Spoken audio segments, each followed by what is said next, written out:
문자를 프리즘 삼아 성장의 혼란과 깨달음을 비추고 이야기를 배삼아 아직 가보지 못한 인생의 저편으로 건너갑니다.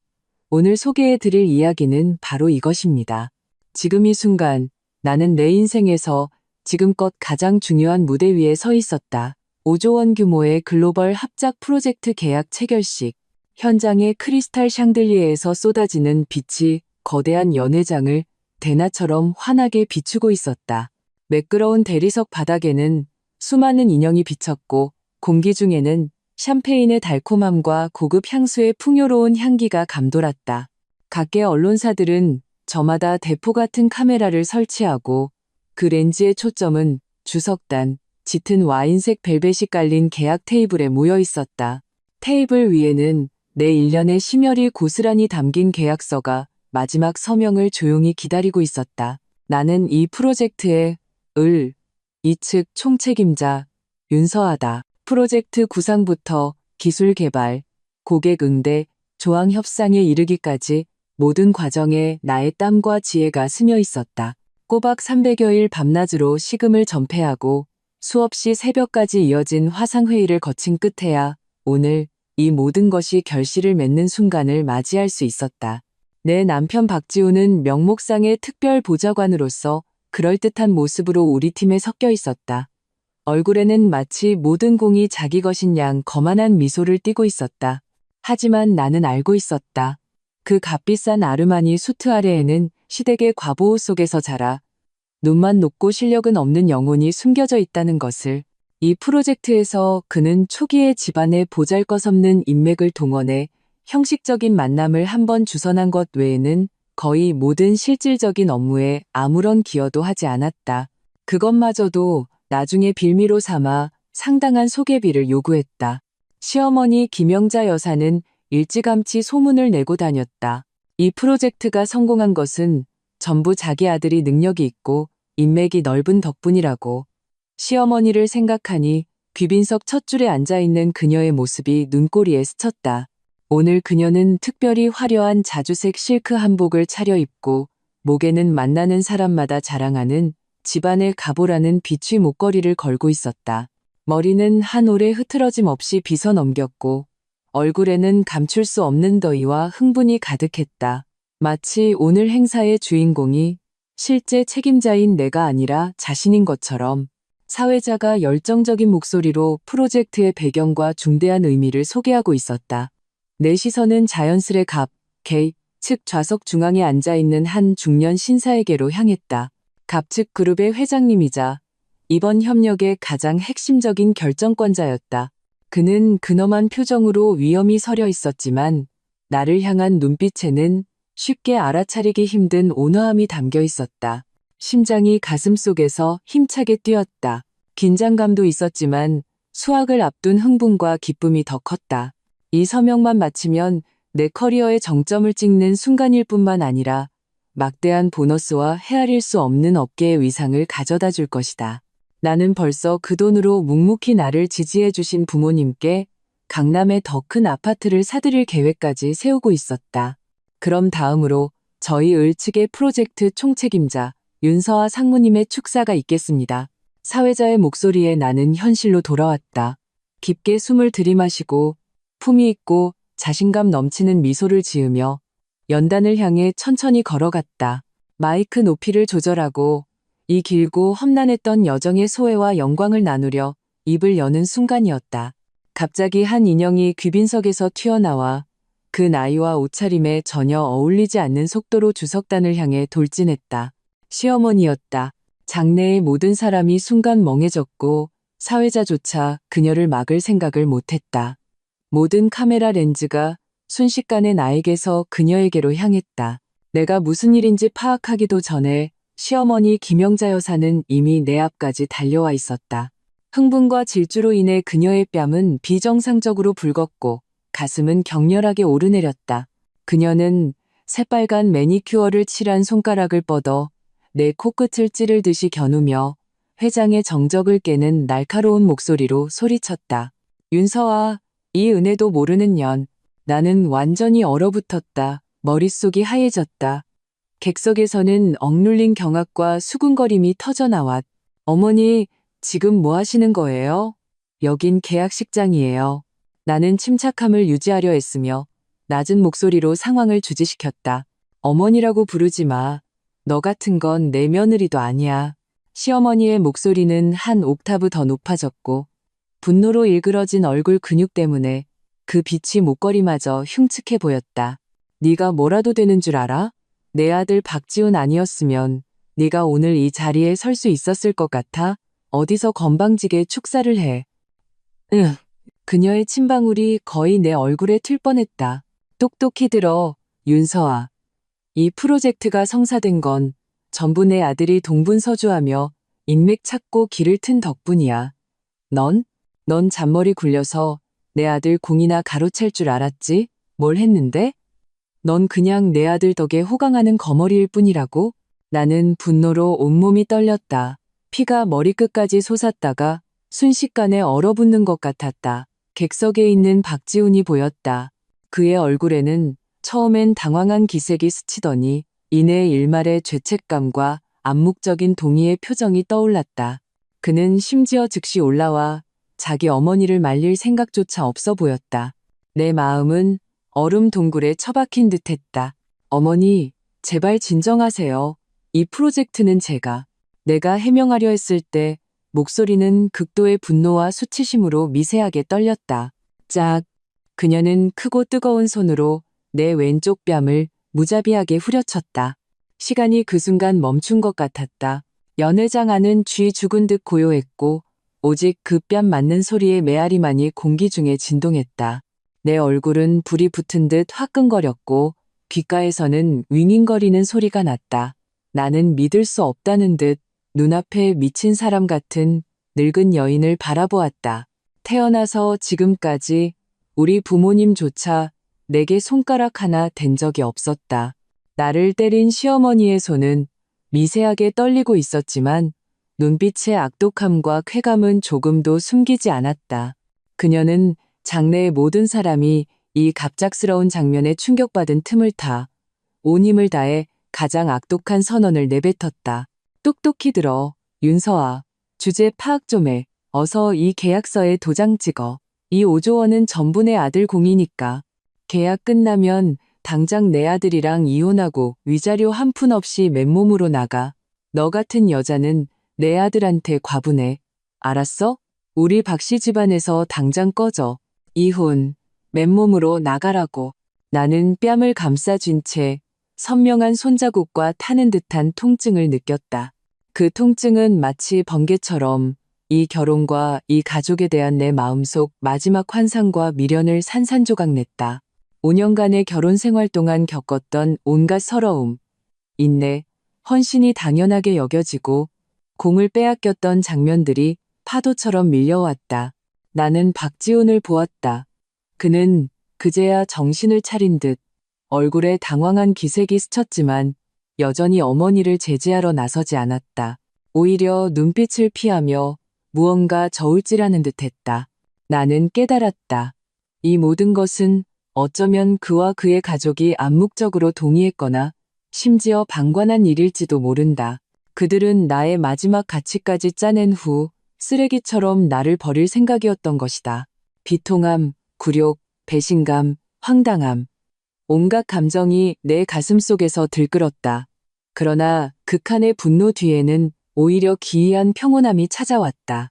나는 천천히 고개를 돌렸다. 더 이상 그 가소로운 모자를 보지 않았다. 객석의 동정, 놀라움, 혹은 고소해하는 시선들도 무시했다. 내 시선은 얼어붙은 사회자와 꿈틀거리는 경호원들을 넘어 마침내 처음부터 끝까지 태산처럼 묵직하게 앉아있던 그 인물에게로 향했다. 갑측의 회장님. 그 카리스마 넘치는 중년 신사에게 장내의 모든 사람들의 시선도 무의식적으로 나를 따라 회장님에게 집중되었다. 나는 왼쪽 뺨을 가렸던 손을 내렸다. 선명한 붉은 손자국을 그대로 드러냈다. 내 목소리는 크지 않았지만 극도의 정적 속에서 모든 사람의 귀에 똑똑히 들렸다. 방금 큰 충격을 받은 듯한 쇳소리가 섞여 있었지만 이상할 정도로 평온했다. 너무나 평온해서 오히려 등골이 서늘해질 정도였다. 아빠. 그 한마디는 평지에 떨어진 벼락처럼 모든 사람의 귓가에 터져나갔다. 시어머니 김영자 여사의 거만한 표정은 순간 굳어버렸다. 마치 목이 졸린 암탉 같았다. 박지우는 눈을 동그랗게 뜨고 입을 떡 벌렸다. 얼굴에서 핏기가 가시며 믿을 수 없다는 표정만 가득했다. 나는 귀신이라도 본 듯한 그들의 표정을 무시하고 계속해서 회장님을 바라보며 한자 한자 또박또박 물었다. 이 계약 어떻게 할까요? 계속 진행할까요? 그 순간 시간은 무한히 늘어나는 듯했다. 나는 평소 희로애락을 잘 드러내지 않으시는 나의 아버지가 미간을 알아차리기 힘들 정도로 살짝 찌푸리는 것을 똑똑히 보았다. 그의 시선이 내 뺨에 붉은 자국을 스치고 지나갔다. 그리고 그 깊은 눈동자는 날카로운 검처럼 완전히 돌이 되어버린 시댁 식구들을 향해 날아갔다. 시어머니의 얼굴은 붉은색에서 흰색으로 다시 잿빛으로 변해갔다. 박지우는 온몸의 뼈가 녹아내린 듯 비틀거리다 하마터면 바닥에 주저앉을 뻔했다. 계약식장 전체가 바늘 떨어지는 소리도 들릴 만큼 고요해졌다. 5조 원짜리 계약, 내 뺨의 손자국, 시어머니의 악독한 저주, 그리고 나의 그 경천 동지할 한마디. 모든 것이 뒤섞여 더없이 아이러니하고 숨막히는 한 폭의 그림을 완성했다. 그 한마디는 끓는 기름 가마에 찬물을 부은 것처럼 연회장 전체를 순식간에 폭발시켰다. 물론 소리 없는 폭발이었다. 모든 소란과 수군거림은 그 순간 충격이라는 더 강력한 힘에 의해 목구멍 속으로 억지로 눌려 들어갔다. 공기는 마치 실체가 있는 젤리처럼 굳어 숨쉬기조차 무거웠다. 나는 내 심장이 가슴속에서 쿵쿵쿵 갈비뼈를 때리는 소리를 선명하게 들을 수 있었다. 뺨을 맞은 곳은 여전히 불타는 듯 아팠지만 이 통증은 역설적으로 내가 겪은 모든 것이 악몽이 아니라 적나라한 현실임을 가장 명확하게 일깨워주는 신호가 되었다. 나는 주석단에 앉은 그 중년 신사, 나의 아버지 윤태성 회장을 뚫어지게 쳐다보았다. 그는 여전히 태산이 무너져도 눈 하나 깜짝하지 않을 듯한 침착한 모습이었다. 하지만 그의 딸인 나는 미세한 변화를 포착했다. 그가 마호가니 팔걸이에 얹은 손가락이 알아채기 힘들게 움츠러들었고 손등의 핏줄이 미세하게 솟아올랐다. 평소에는 온화해 보이지만 실제로는 매처럼 날카로운 그의 눈은 즉커 살짝 가늘어졌다. 그의 시선은 먼저 내 왼쪽 뺨에 선명한 5손가락 자국에 약 2초간 머물렀다. 그 눈빛에는 즉각적인 분노가 아니라 사람을 얼어붙게 할 만큼 깊고 차가운 냉기가 서려 있었다. 그리고 그의 시선은 천천히 움직여 완전히 넋이 나간 시댁 식구들을 향해 두 개의 보이지 않는 거대한 산처럼 짓눌렀다. 가장 먼저 방금 전까지 거만하게 나를 진흙 속에 짓밟으려 했던 나의 시어머니 김영자 여사. 그녀 얼굴의 핏기는 눈에 띄는 속도로 사라져 흥분으로 달아올랐던 자주색에서 창백한 흰색으로 변했다. 입술은 파르르 떨렸고 방금 전까지 악독한 불꽃을 뿜어내던 두 눈에는 이제 거대한 혼란과 믿을 수 없는 공포만이 남아있었다. 그녀는 나를 보았다가 아버지를 보았다가 다시 주변의 놀라움에서 점차 흥미, 조롱, 심지어 은밀한 흥분으로 변해가는 시선들을 둘러보았다. 그녀는 입을 열어 무언가 말하려 했지만 그저 허 하는 마치 고장난 풀무 같은 소리만 낼 뿐이었다. 그녀가 입은 값비싼 자주색 한복은 이제 광대의 의상처럼 보였고 그토록 자랑하던 비치 목걸이도 빛을 잃은 채 거의 꺾일 듯한 그녀의 목을 무겁게 짓누르고 있었다. 그녀 옆에 서 있던 박지훈, 나의 훌륭한 남편의 모습은 더욱 비참했다. 그의 얼굴 표정은 마치 정면으로 한 대 맞은 사람처럼 이목구비가 뒤틀리고 일그러져 이럴 리 없어, 절대로 이럴 리 없어라는 붕괴감이 가득했다.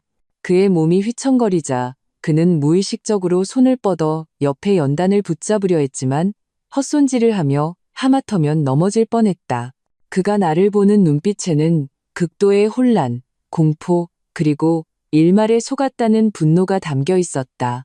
정말 가소로웠다. 이 지경에 이르러서도 그는 내가 자기를 속였다고 생각하는 모양이었다. 객석의 사람들은 몇 초간의 죽음 같은 정적 끝에 마침내 억눌렀던 소란을 터뜨리기 시작했다.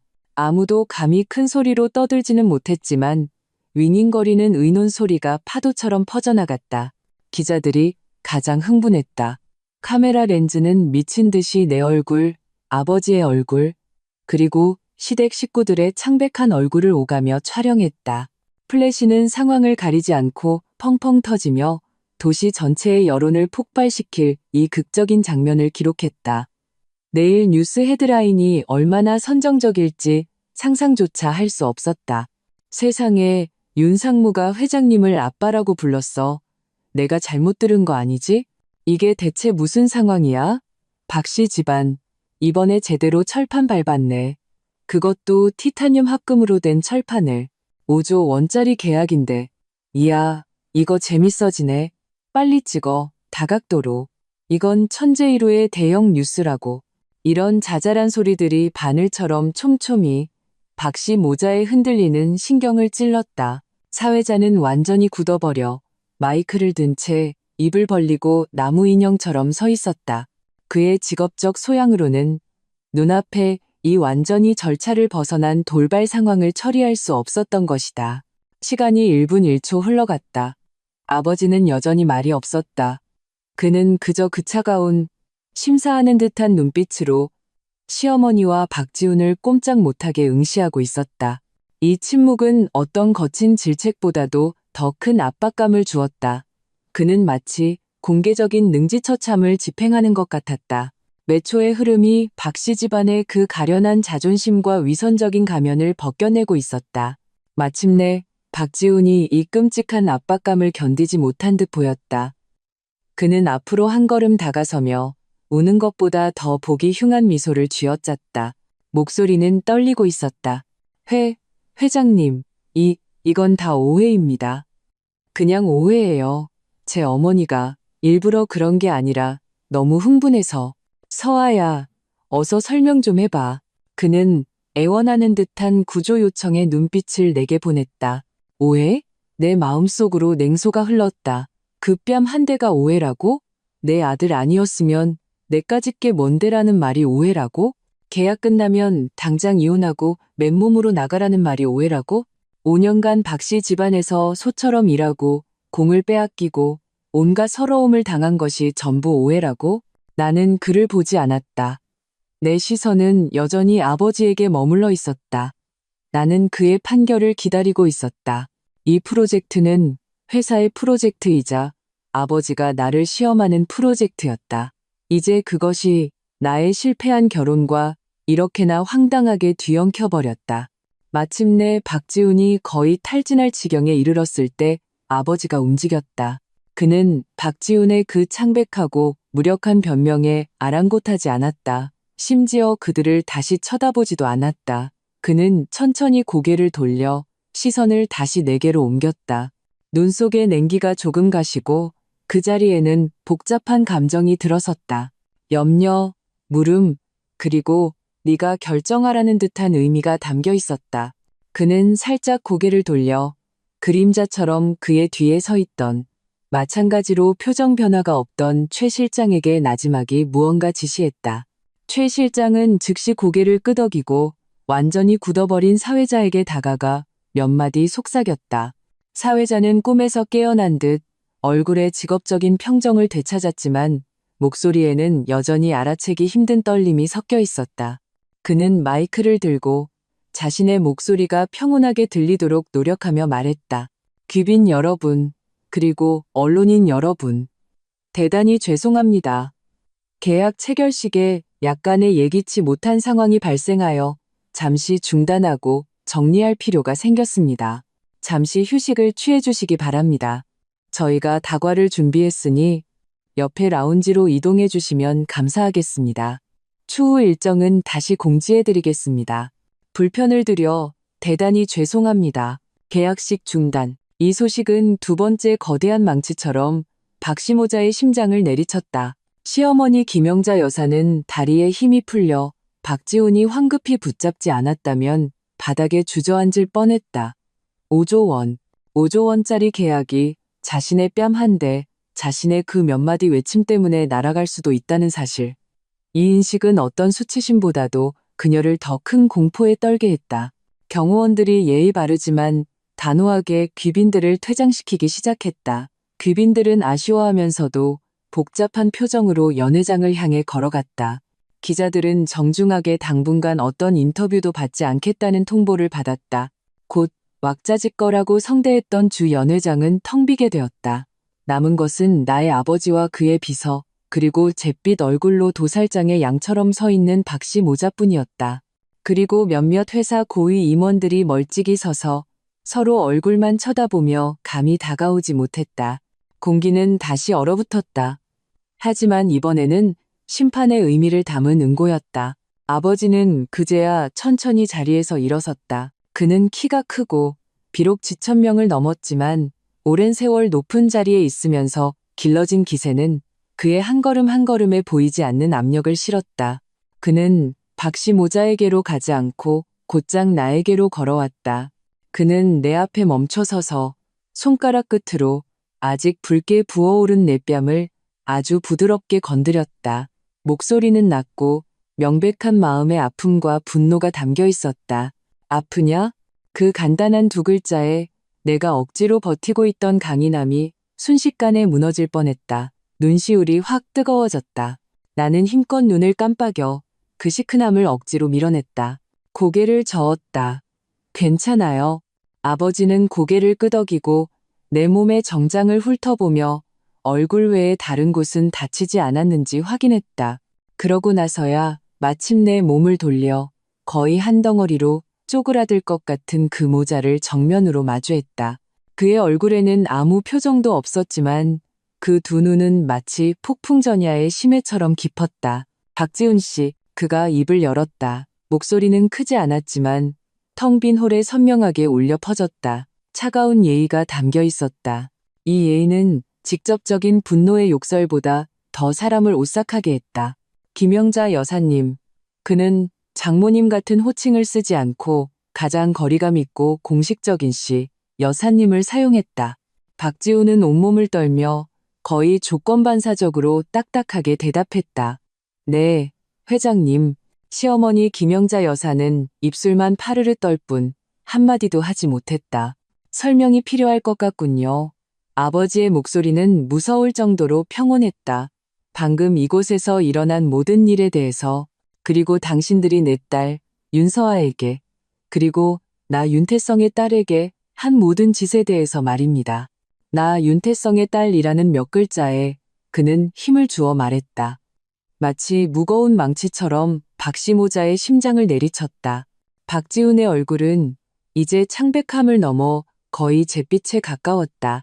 그는 입을 열어 무언가 말하려 했지만 이 순간 어떤 언어도 너무나 무력하고 공허하다는 것을 깨달았다. 설명, 어떻게 설명한단 말인가?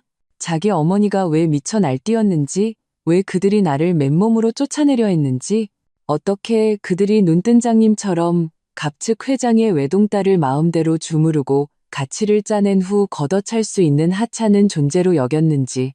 시어머니 김영자 여사는 마침내 극도의 충격과 공포 속에서 약간의 기운을 되찾은 듯했다.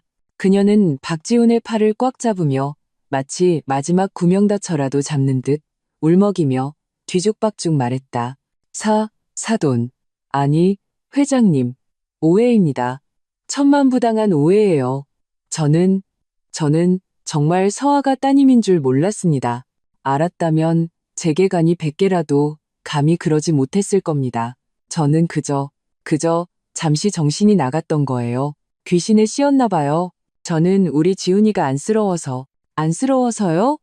아버지가 그녀의 말을 끊었다. 입가에 희미하지만 뼛속까지 시린 조소가 떠올랐다. 뭐가 안쓰러웠습니까? 한 여자가 죽으림을 다해 벌어온 공로를 자기 체면치레에 써야 하는 것이 안쓰러웠습니까? 아니면 자기 어머니가 뺨을 때리며 이혼을 강요하고 그 모든 노동의 결실을 삼키려 드는 아내를 둔 것이 안쓰러웠습니까? 아버지의 말은 날카로운 해부용 칼처럼 박씨 집안의 가장 추잡하고 더러운 속내를 가차없이 헤집었다. 시어머니의 얼굴은 붉어졌다 하얘졌다 하며 완전히 할 말을 잃었다. 박지훈은 부끄러움에 고개를 숙이고 아버지와 눈을 마주치지 못했다. 아버지의 시선이 그들 위를 스쳐 지나갔다. 마치 두 마리의 미물벌레를 보는 듯했다. 그리고 그는 다시 나를 바라보았다. 말투는 평온을 되찾았지만 거스를 수 없는 결단력이 담겨 있었다. 서아야, 얼굴부터 치료해야겠다. 그리고 오늘 일, 그리고 너와 박지훈 씨 사이의 문제는. 그는 잠시 말을 멈추고 다시 한번 잿빛 얼굴의 박지훈을 차갑게 훑어보았다. 장소를 옮겨서 차분히 이야기하자. 아버지의 비서인 최 실장은 매우 유능한 젊은이였다. 말수가 적었지만 행동력은 뛰어났다. 그는 아버지의 말이 떨어지기가 무섭게 이미 몸을 돌려기를 안내했다. 방향은 연회장 뒤편 귀빈을 위해 마련된 독립된 휴게실이었다. 상무님, 이쪽입니다. 최 실장의 목소리는 평온했다. 마치 방금 전 수많은 사람들의 인식을 뒤엎을 만한 소동은 전혀 일어나지 않았던 것처럼. 나는 고개를 끄덕이고 깊게 숨을 들이마셨다. 가슴속에 뒤섞인 굴욕, 분노, 그리고 말로 표현하기 힘든 해방감을 억누르려 애썼다. 얼굴은 여전히 화끈거렸고 방금의 수모가 현실임을 일깨워 주었다. 하지만 아버지의 등장과 그 한마디 아빠가 가져온 역전은 강력한 진통제와도 같았다. 다만 그 진통제에는 더 깊은 씁쓸함이 섞여 있었다. 나는 더 이상 박지훈과 시어머니를 쳐다보지 않았다. 그들이 지금 돌이 되었든 붕괴되었든 나와는 상관없는 일이었다. 5년의 결혼 생활은 이 뺨 한 대와 나의 그 한마디 이후로 완전히 사망 선고를 받았다. 남은 것은 뒷수습과 공의를 되찾는 일뿐이었다. 아버지는 내 옆에서 걸었다. 그의 걸음은 침착했고 조금의 흔들림도 없었다. 그는 심지어 뒤돌아보지도 않고 박씨 모자가 따라오는지 확인하지 않았다. 그 확신은 절대적인 권위와 통제력에서 비롯된 것이었다. 그는 이런 상황에서 박씨 모자가 도살장의 양처럼 따라오는 것 외에는 선택지가 없다는 것을 알고 있었다. 그들은 감히 도망치지 못했고 도망칠 수도 없었다. 5조 원 계약의 유혹과 윤태성 회장의 눈밖에 나는 것에 대한 공포가 보이지 않는 두 개의 쇠사슬처럼 그들을 단단히 묶어놓을 것이었다. 휴게실로 가는 복도에는 두꺼운 카펫이 깔려 있어 발소리가 흡수되었다. 오직 우리 몇 사람의 숨소리만 유난히 선명하게 들렸다. 나는 등 뒤에서 느껴지는 공포와 절망으로 가득 찬 두 개의 실체적인 시선이 내 등에 단단히 박혀 있는 것을 느낄 수 있었다. 시어머니가 무언가 말하려는 듯 흐느끼는 소리를 냈지만 곧바로 박지훈의 낮은 꾸짖음에 막혔다. 지금의 그는 아마 숨소리조차 크게 내지 못할 것이다. 최 실장이 휴게실의 묵직한 원목 문을 열었다. 상당히 넓고 호화로운 공간이었다. 유럽 고전 양식의 인테리어, 가죽 소파, 마호가니 테이블, 공기 중에는 옅은 시가와 백단향이 섞인 향기가 감돌았다. 밖의 연회장의 소란과 방금의 혼란과 비교하면 이곳은 마치 다른 세계 같았다. 아버지가 먼저 안으로 들어가 주빈석의 1인용 소파에 바로 앉았다. 그는 습관적으로 양복 가장 아래 단추를 풀었다. 동작은 여유로웠다. 서아야, 앉아라. 그가 옆에 긴 소파를 가리켰다. 나는 말없이 앉았다. 허리를 꼿꼿이 세웠다. 마음속은 파도가 일었지만 아버지 앞에서, 특히 곧 전 남편과 전 시어머니가 될 사람들 앞에서는 어떤 약한 모습도 보이고 싶지 않았다. 최 실장은 소리 없이 따뜻한 물 한 잔을 따라 내 앞 테이블에 놓았다. 그리고 아버지께 필요한 것이 없는지 나지막이 물었다. 아버지는 손을 저었다. 최 실장은 문가로 물러나 말없는 수호신처럼 섰다. 그때 박지훈이 거의 걷지 못하는 시어머니를 부축하며 쭈뼛쭈뼛 휴게실로 들어섰다. 그들은 문가에 서서 들어가지도 나가지도 못하며 얼굴에는 전례 없는 비굴함과 공포가 서려 있었다. 시어머니의 화려한 한복은 이 순간 더없이 우스꽝스러워 보였고 박지훈의 빳빳한 양복도 그의 구부정한 몸을 가리지 못했다. 앉으시죠. 아버지가 눈을 들어 그들을 단단히 훑어보았다. 말투에서는 희로애락을 읽을 수 없었지만 거스를 수 없는 명령이 담겨 있었다. 박지훈은 큰 사면이라도 받은 듯 서둘러 시어머니를 부축해 우리에게서 가장 먼 문가 쪽 소파에 앉혔다. 그 소파는 매우 푹신했지만 그들이 앉은 자세는 마치 바늘방석에 앉은 듯했다. 겨우 가장자리에 걸터앉아 몸은 굳어 있었다. 문이 최 실장에 의해 조용히 닫히고 밖에서 엿볼 수 있는 가능성을 차단했다. 휴게실에는 우리 네 사람과 숨막히는 침묵만이 남았다. 아버지는 즉시 입을 열지 않았다. 그는 테이블 위에 시가 커터를 들어 굵은 코이바 시가를 느긋하게 다듬었다. 동작은 우아하고 집중되어 있었다. 마치 눈앞에 있는 사람들이 방금 자기 딸을 모욕한 사람들이 아니라 두 개의 중요하지 않은 장식품인 것처럼. 이런 무시는 직접적인 질책보다 더 사람을 괴롭게 했다. 시간이 1분 1초 흘러갔다. 시가에 불이 붙고 옅은 푸른 연기가 피어올랐다.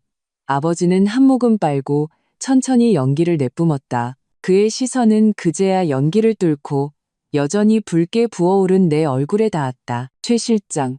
그가 불렀다. 네, 회장님. 최 실장이 즉시 응답했다. 얼음 좀 가져오게. 그리고 깨끗한 수건도. 네. 최 실장은 조금의 망설임도 없이 즉시 몸을 돌려 문을 열고 나갔다. 동작은 경쾌했다. 이 세심한 배려는 부드러운 깃털처럼 내 차가운 마음의 호수를 가볍게 스쳤다. 나는 그 따뜻한 물잔을 들어 한 모금 마셨다. 따뜻한 물이 목을 타고 내려가며 마음속의 건조함을 조금이나마 달래주었다. 그리고 이 장면은 박시모자의 눈에는 틀림없이 또 다른 고문으로 비쳤을 것이다. 박지훈의 이마에는 가는 땀방울이 맺혔다. 그는 끊임없이 내게 눈짓을 보내며 애원하는 표정을 지었다. 내가 입을 열어 이 끔찍한 분위기를 완화해 주길 바라는 것 같았다. 시어머니는 고개를 숙이고 두 손으로 자신의 한복 자락을 꽉 쥐고 몸을 미세하게 떨고 있었다. 나는 박지훈의 시선을 피했다. 이제 와서 무서운 줄 안다고? 진작에 뭘 했던가? 내가 이 프로젝트 때문에 밤새워 야근할 때, 고객에게 시달리다 몰래 눈물 흘릴 때, 내가 이룬 공로를 박지훈이 가로채고 시어머니에게 여자는 집에서 내조나 잘하면 된다고 비웃음 당할 때, 그들은 단 한 번이라도 마음 아파하거나 미안해한 적이 있었던가? 최 실장이 곧 돌아왔다. 손에는 얼음주머니와 새하얀 수건이 들려 있었다. 그는 공손하게 물건을 내게 건넸다. 감사합니다.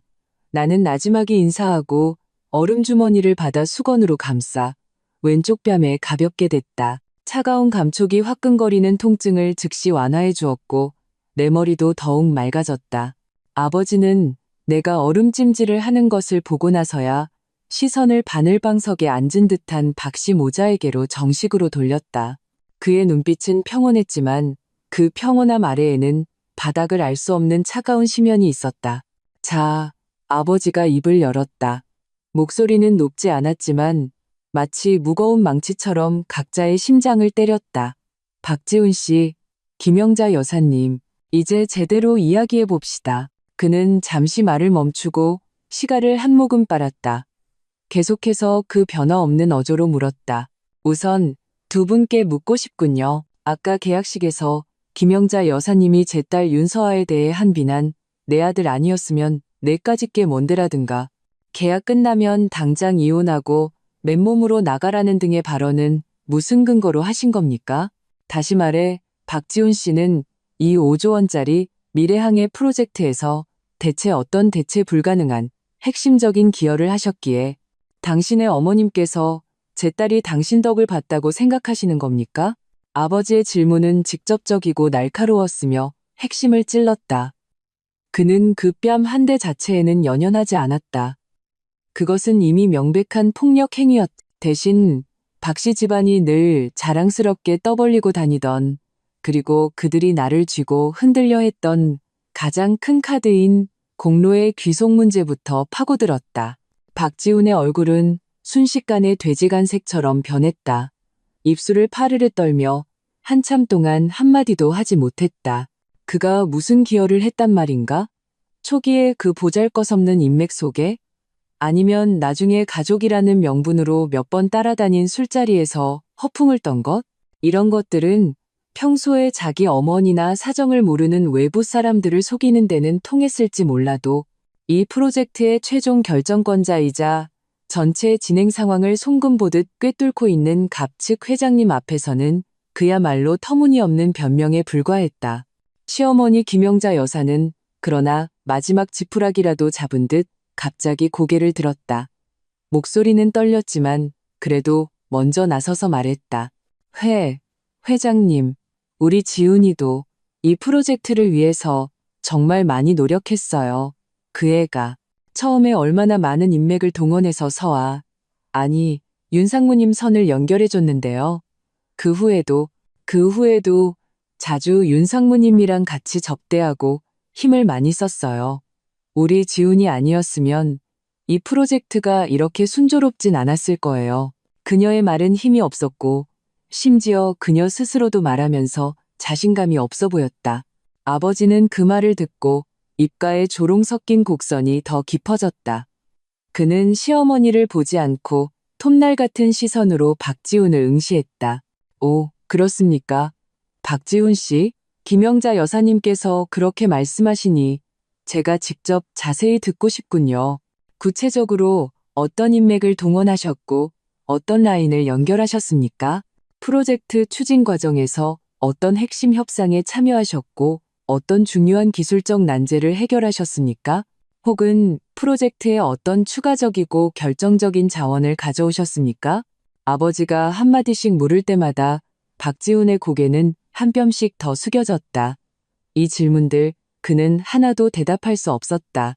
그가 말하는 노력이라는 것은 진정한 실력과 성과 앞에서는 너무나 우스꽝스럽고 미미했다. 저는 박지훈은 우물쭈물하며 땀을 비오듯 흘렸다. 아버지는 재촉하지 않고 그저 조용히 그를 바라보았다. 그 시선은 해부용 칼처럼 그를 숨을 곧없게 만들었다. 아무래도 기억이 잘 안 나시는 모양이군요. 아버지가 담담하게 말했다. 말투에서는 어떤 감정도 읽을 수 없었지만 그 보이지 않는 압박감은 거의 박지훈을 무너뜨릴 지경이었다. 괜찮습니다. 제게는 프로젝트 시작부터 지금까지의 전체 업무 일지와 회의록이 있습니다. 필요하다면 제 비서에게 가져오라고 해서 우리가 하나하나 대조해 볼까요? 박지훈 씨의 그 탁월한 기여가 구체적으로 어느 페이지에 기록되어 있는지. 아닙니다. 그럴 필요 없습니다. 회장님, 박지훈이 갑자기 고개를 들었다. 얼굴에는 완전한 혼란과 절망이 가득했다. 그는 더 이상 변명해봤자 스스로를 욕보일 뿐이고 결과는 더 비참해질 것이라는 것을 알았다. 그는 쿵 소리를 내며 소파에서 미끄러지듯 무릎을 꿇었다. 아버지가 아니라 나를 향해서였다. 서아야, 미안해. 내가 못났어. 우리 엄마가 노망이 나서 그래. 헛소리한 거야. 이 프로젝트는 전부 내 공이야. 나랑은 아무 상관없어. 내가 허영심해. 우리 엄마가 억지로 내 얼굴에 금칠하려고 했던 거야. 내가 잘못했어. 제발 이번 한 번만 용서해줘. 회장님께 제발 좋게 말씀 좀 해줘. 계약 취소되면 안 되잖아. 5조 원짜리라고.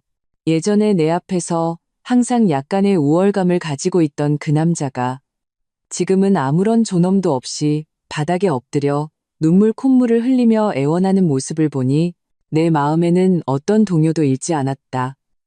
오직 차가운 황량함 뿐이었다. 5년의 결혼 생활.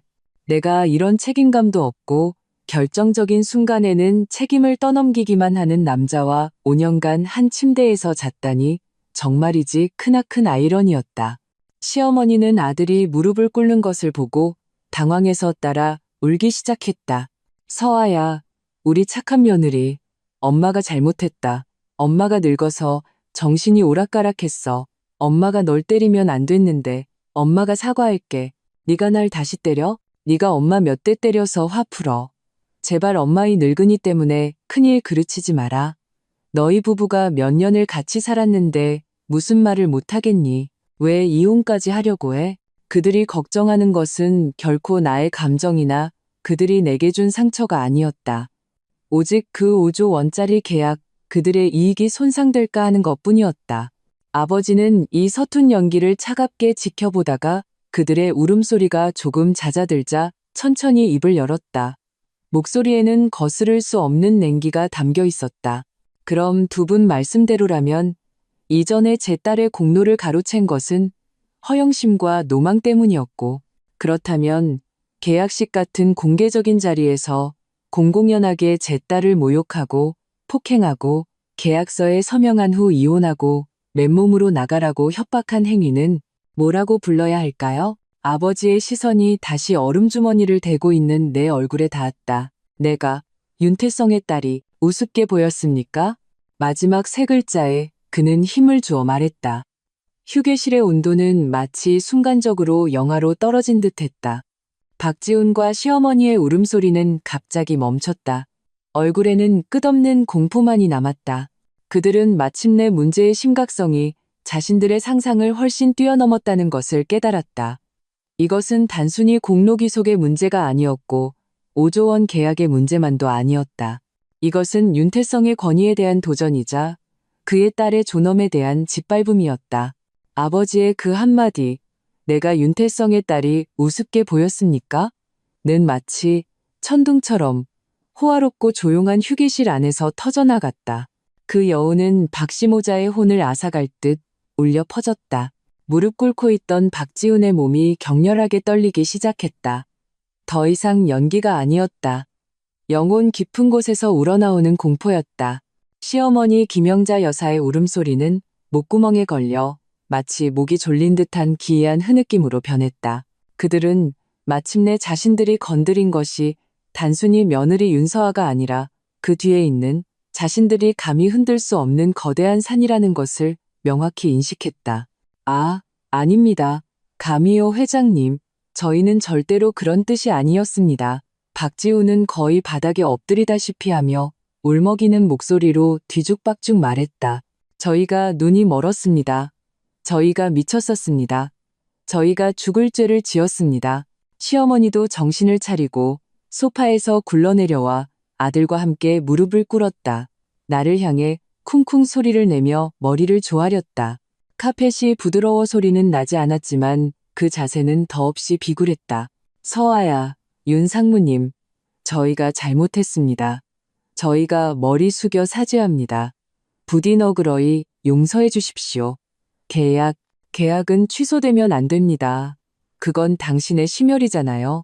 발치에서 한때는 거만했지만 지금은 추태를 부리는 이 모자를 보니 내 마음속에 5년간의 관계로 인해 남아있던 희미한 연민마저 완전히 연기처럼 사라졌다. 그들의 지금의 참회와 공포는 자신의 잘못을 깨달았기 때문이 아니라 강대한 권력에 대한 두려움과 거대한 이익을 잃을 것에 대한 공포 때문이었다. 나는 뺨에 대고 있던 얼음주머니를 살짝 떼었다. 붓기는 좀 가라앉았지만 손자국은 여전히 선명했다. 나는 그들을 보지 않고 시선을 아버지께로 돌렸다. 목소리는 평온했지만 알아채기 힘든 피로감과 단호함이 섞여 있었다. 제 얼굴은 괜찮아요. 몇 가지는 오늘 확실히 해두고 싶어요. 아버지는 살짝 고개를 끄덕이고 손에 든 시가를 크리스탈 재떨이에 내려놓았다. 몸을 뒤로 젖혀 소파에 기대며 네가 처리하라는 듯한 자세를 취했다. 그는 무대를 완전히 내게 넘겨주었다. 이것은 신뢰이자 든든한 지원이었다. 그는 내가 오늘 어떤 결정을 내리든 그가 나의 가장 견고한 버팀목이 되어줄 것임을 알려주었다. 아버지의 허락을 얻고 나는 깊게 숨을 들이마셨다. 다시 시선을 바닥에 무릎 꿇고 있는 박지훈과 옆에 주저앉은 시어머니에게로 돌렸다. 내 눈빛에는 더 이상 어떤 온기도 없었다. 오직 차가운 심사만이 남아있었다. 박지훈 씨, 나는 그의 이름을 직접 불렀다. 더 이상 부부간의 호칭은 없었다. 김영자 여사님, 두 분 다 일어나세요. 그렇게 무릎 꿇고 있는 건 보기 흉하고 아무 문제도 해결되지 않아요. 내 말투는 담담했지만 거만한 거리감이 느껴졌다. 박지훈과 시어머니는 잠시 멈칫했다. 내가 이런 반응을 보일 줄은 예상하지 못한 듯했다. 그들은 서로를 쳐다보고 극도의 공포와 혼란 속에서 떨리는 손으로 서로를 부축하며 일어섰다. 그리고 다시 우리에게서 가장 먼 그 소파에 앉았다. 하지만 자세는 아까보다 더 경직되고 비굴했다. 첫째, 미래 항해 프로젝트에 관해서 나는 또렷하게 말했다. 모든 글자가 마치 얼음 구슬이 바닥에 떨어지는 것 같았다. 최초의 시장 조사, 타당성 분석부터 기술 방안, 작성, 핵심 팀 구성, 그리고 갑측, 즉 저희 아버지 회사와의 수개월에 걸친 기술 협의, 상업 협상, 조항 조율, 최종 계약서 작성까지 이 모든 과정, 모든 핵심 업무는 저 윤서아가 제 팀을 이끌고 하나하나 완성한 것입니다. 업무 일지, 회의록, 이메일 기록 등 모든 증거는 언제든지 확인할 수 있습니다. 나는 잠시 말을 멈추고 날카로운 시선으로 박지훈을 쳐다보았다. 박지훈 씨, 당신은 프로젝트 초기에 구청에 근무하는 당신의 먼 친척을 통해 비공식적이고 의례적인 만남을 한번 주선한 것 외에 이 프로젝트를 위해 구체적으로 무엇을 했습니까? 기술 문서에 마침표 하나라도 찍어봤습니까? 아니면 독립적으로 가치 있는 고객 소통을 한 번이라도 진행했습니까? 혹은 저와 제 팀이 속수무책이었던 난제를 해결했습니까? 박지훈의 얼굴은 붉어졌다 하얘졌다 하며 입술을 달싹였지만 한마디도 하지 못했다. 사실이 웅변보다 낫다. 철 같은 사실 앞에서 어떤 변명도 무력했다. 시어머니가 끼어들려 하자 내가 눈빛 한 번으로 쏘아보자 그녀는 즉시 입을 다물었다. 없죠? 내가 대신 대답해 주었다. 말투에는 조롱이 없었다. 오직 사실을 진술하는 냉정함 뿐이었다. 그러니 김영자 여사님, 당신이 말씀하신 내 아들 아니었으면 내까짓 게 뭔데라는 주장은 이제 거두시죠. 그것은 제 개인의 능력과 노력에 대한 모욕일 뿐만 아니라 전체 프로젝트 팀의 노고를 무시하는 것입니다. 이 공로, 당신 아들 박지훈 씨는 가로챌 수도 없고 가로챌 자격도 없습니다. 시어머니의 얼굴은 잿빛이 되어 고개를 숙이고 나와 눈을 마주치지 못했다. 둘째, 나는 말을 이었다. 말투는 더 차가워졌다. 오늘 계약식에서 일어난 일에 관해서입니다. 김영자 여사님, 당신은 아무런 실질적인 증거도 없이 그렇게 중요한 공개적인 자리에서 저를 비방하고 욕하고 심지어 폭행했습니다. 나는 여전히 흔적이 남은 내 뺨을 가리켰다. 이 뺨 한 대, 저는 상해 진단서를 발급받을 겁니다. 이것은 이미 인신상해에 해당합니다. 당신이 소리쳤던 계약 끝나면 당장 이혼하고 맨몸으로 나가라는 말은 현장의 모든 언론과 귀빈들이 증인입니다. 이것은 협박 및 타인 재산 침해 의도에 해당할 수 있습니다. 이것들은 더 이상 단순한 가정불화가 아니라 법적인 문제입니다. 상해 진단서, 법적 문제라는 말을 듣자 시어머니는 갑자기 고개를 들었다. 얼굴에서 핏기가 가시고 놀라 박지훈의 팔을 잡았다. 박지훈도 당황해서 다급하게 말했다. 서아야, 그럴 필요까진 없어. 정말이야. 그렇게까지 할 필요는 없어. 우리 엄마가 순간적으로, 충동적으로 그런 거야. 우리가 사과할게. 우리가 보상할게. 어떤 조건이든 이야기해. 나는 살짝 눈썹을 치켜 올리고 입가에 차가운 미소를 지었다. 박지훈 씨, 우리가 지금 뭘 이야기할 수 있을 것 같나요? 당신 어머니의 충동적인 행동의 결과를 어떻게 최소화할지? 아니면 어떻게 당신의 그 위태로운 체면과 손에 넣을 수 있었던 이익을 지킬지? 나는 일어나 휴게실 창가로 걸어가 아래의 번화한 거리를 내려다보았다. 그들을 등진 채 목소리가 선명하게 들려왔다. 우리 사이에는 더 이상 이야기할 것이 없어요. 적어도 부부의 정이라는 것은 당신이 당신 어머니가 나를 모욕하고 내 공로를 가로채는 것을 한 번 또 한 번 묵인했을 때 이미 다 소진되었습니다. 그리고 오늘 당신 어머니가 무대에 뛰어올라 내 뺨을 때리는 것을 눈뜨고 지켜보면서도 어떤 실질적인 제지도 하지 않고 심지어 눈빛에 묵인과 저울질이 담겨 있었을 때 우리 사이의 마지막 남은 정마저도 완전히 끊어졌습니다. 나는 몸을 돌려 창백한 얼굴의 박지훈을 평온하게 바라보았다. 그러니 박지훈 씨, 우리 이혼해요. 이미 예상은 했지만 내 입에서 직접 이혼이라는 두 글자를 듣자 박지훈의 몸은 격렬하게 흔들렸다. 얼굴에는 불만과 절망이 가득했다. 시어머니는 더 크게 소리쳤다. 안 돼. 이혼하면 안 돼. 서아야, 우리 지훈이가 잘못했다고 하잖아. 앞으로 우리가 정말 잘할게. 널 조상님처럼 모실게. 모신다고요? 나는 거의 웃음이 터질 뻔했다. 비통함과 아이러니가 가득한 웃음이었다. 김영자 여사님, 저는 당신들이 저를 모시는 것을 필요로 하지 않아요. 제가 필요했던 것은 존중, 평등, 그리고 아내가 모욕당할 때 남편이 나서서 지켜주는 책임감이었습니다. 당신들 박씨 집안이 그런 걸 준 적이 있나요? 이제 와서 그런 말을 하는 건 너무 늦었다고 생각하지 않으세요? 나는 소파로 돌아와 앉았다. 태도는 단호했다. 이혼은 필연적입니다. 조건에 관해서는 나는 아버지를 보았다. 아버지는 내게 살짝 고개를 끄덕이며 전적으로 처리하라는 신호를 보냈다. 나는 다시 박지훈을 바라보았다. 말투는 거스를 수 없었다. 첫째, 이혼은 제가 제기합니다. 사유는 당신 어머니가 저를 공개적으로 모욕, 폭행하고 당신들이 저를 맨몸으로 내쫓으려 협박하여 부부 관계가 완전히 파탄에 이르렀기 때문입니다. 관련 증거는 모두 법원에 제출할 겁니다. 둘째, 재산 분할에 관해서 결혼 후의 재산은 제가 전문 회계팀에 의뢰하여 철저히 조사할 겁니다. 제 개인 소득, 보너스, 그리고 이 프로젝트 성공 후 제가 받아야 할 성과급은 당신들은 한 푼도 건드릴 생각 마세요.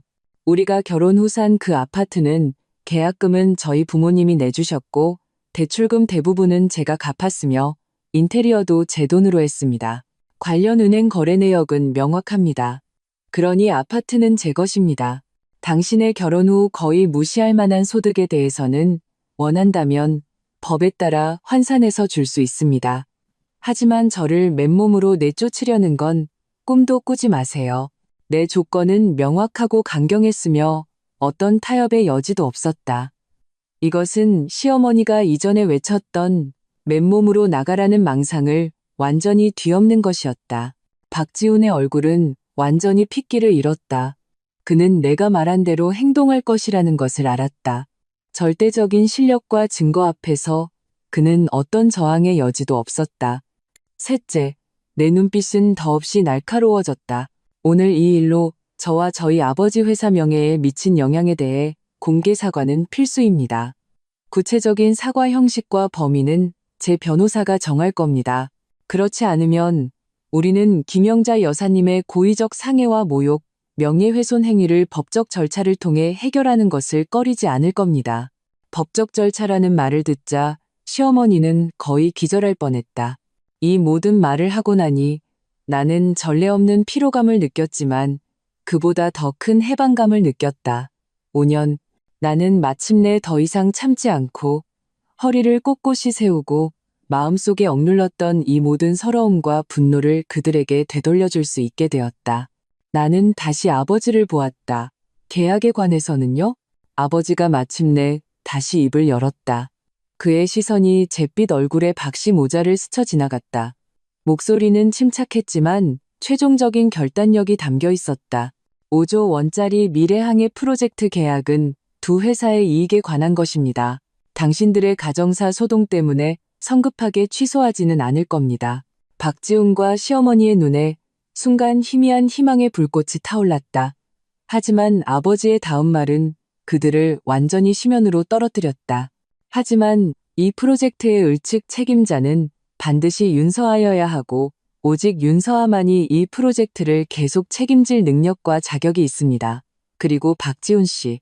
아버지의 시선이 얼음 송곳처럼 박지훈을 찔렀다. 당신과 당신 가족의 회사는 오늘부터 저희 그룹의 협력 블랙리스트에 오를 것이며 영원히 어떤 거래도 없을 겁니다. 영원히 거래는 없다는 그 네 글자는 윤태성 그룹이라는 거대한 나무에 기대어 변두리 사업을 하며 어떻게든 기어오르려 했던 박씨 집안에게는 의심할 여지 없는 사형 선고였다. 박지훈은 눈앞이 캄캄해지며 그대로 기절하고 말았다. 시어머니는 처절한 비명을 지르며 아들에게 달려들었다. 휴게실은 아수라장이 되었다. 그리고 나는 그저 이 모든 것을 냉정하게 지켜볼 뿐이었다. 나는 이것이 단지 시작에 불과하다는 것을 알았다. 이혼 합의, 재산 정리, 공개 사과. 내가 마주하고 해결해야 할 일들이 너무나도 많았다. 하지만 나는 더 이상 혼자 싸우는 윤서아가 아니었다. 박지훈의 기절은 한편의 황당한 연극의 클라이맥스처럼 호화로운 휴게실에서 펼쳐졌다. 그는 뻣뻣하게 뒤로 넘어지며 두꺼운 카페 뒤로 머리가 둔탁한 소리를 내며 부딪혔다. 두 눈은 흰자위를 보이며 완전히 의식을 잃었다. 지훈아, 내 아들아. 시어머니 김영자 여사는 돼지 멱다는 소리를 내며 박지훈에게 달려들었다. 인중을 누르고 뺨을 때리며 눈물 콧물을 흘렸다. 그 값비싼 한복은 구겨지고 눈물과 콧물로 얼룩져 초라하기 짝이 없었다. 아까 계약식에서의 거만한 기세는 온데간데 없었다. 나는 이 장면을 차갑게 바라보았다. 마음에는 어떤 동요도 없었다. 심지어 좀 우습기까지 했다. 겨우 이 정도로 감당을 못하다니. 그들이 나를 진흙 속에 짓밟고 맨몸으로 내쫓으려 했을 때 자신들에게도 이런 날이 올 것이라고는 생각지 못했던가? 기절. 그것은 비겁한 자가 현실을 도피하는 마지막 수단일 뿐이었다. 아버지는 미간을 살짝 찌푸렸다. 이 장면에 진절머리가 난 듯했다. 그는 최 실장을 쳐다보았다. 최 실장은 즉시 알아채고 재빨리 다가가 박지훈의 상태를 냉정하게 확인했다. 그리고 아버지께 보고했다. 회장님, 아마도 극심한 스트레스로 인한 일시적인 실신 같습니다. 생명에는 지장이 없습니다. 호텔 의료팀을 불러서 처리하게. 아버지의 목소리에는 어떤 감정도 실려있지 않았다. 마치 중요하지 않은 물건을 처리하는 듯했다. 네. 최 실장은 즉시 내부 통신기를 꺼내 나지막이 몇 마디 지시했다. 곧 흰 가운을 입은 호텔 의료진 2명이 구급상자를 들고 서둘러 달려왔다. 그들은 숙련된 솜씨로 박지훈의 맥박과 동공을 확인하고 그를 긴 소파에 눕혀 간단한 응급처치를 했다. 시어머니는 구명줄이라도 잡은 듯 의료진 주위를 맴돌며 의사 선생님, 우리 아들 괜찮나요? 괜찮은 거죠?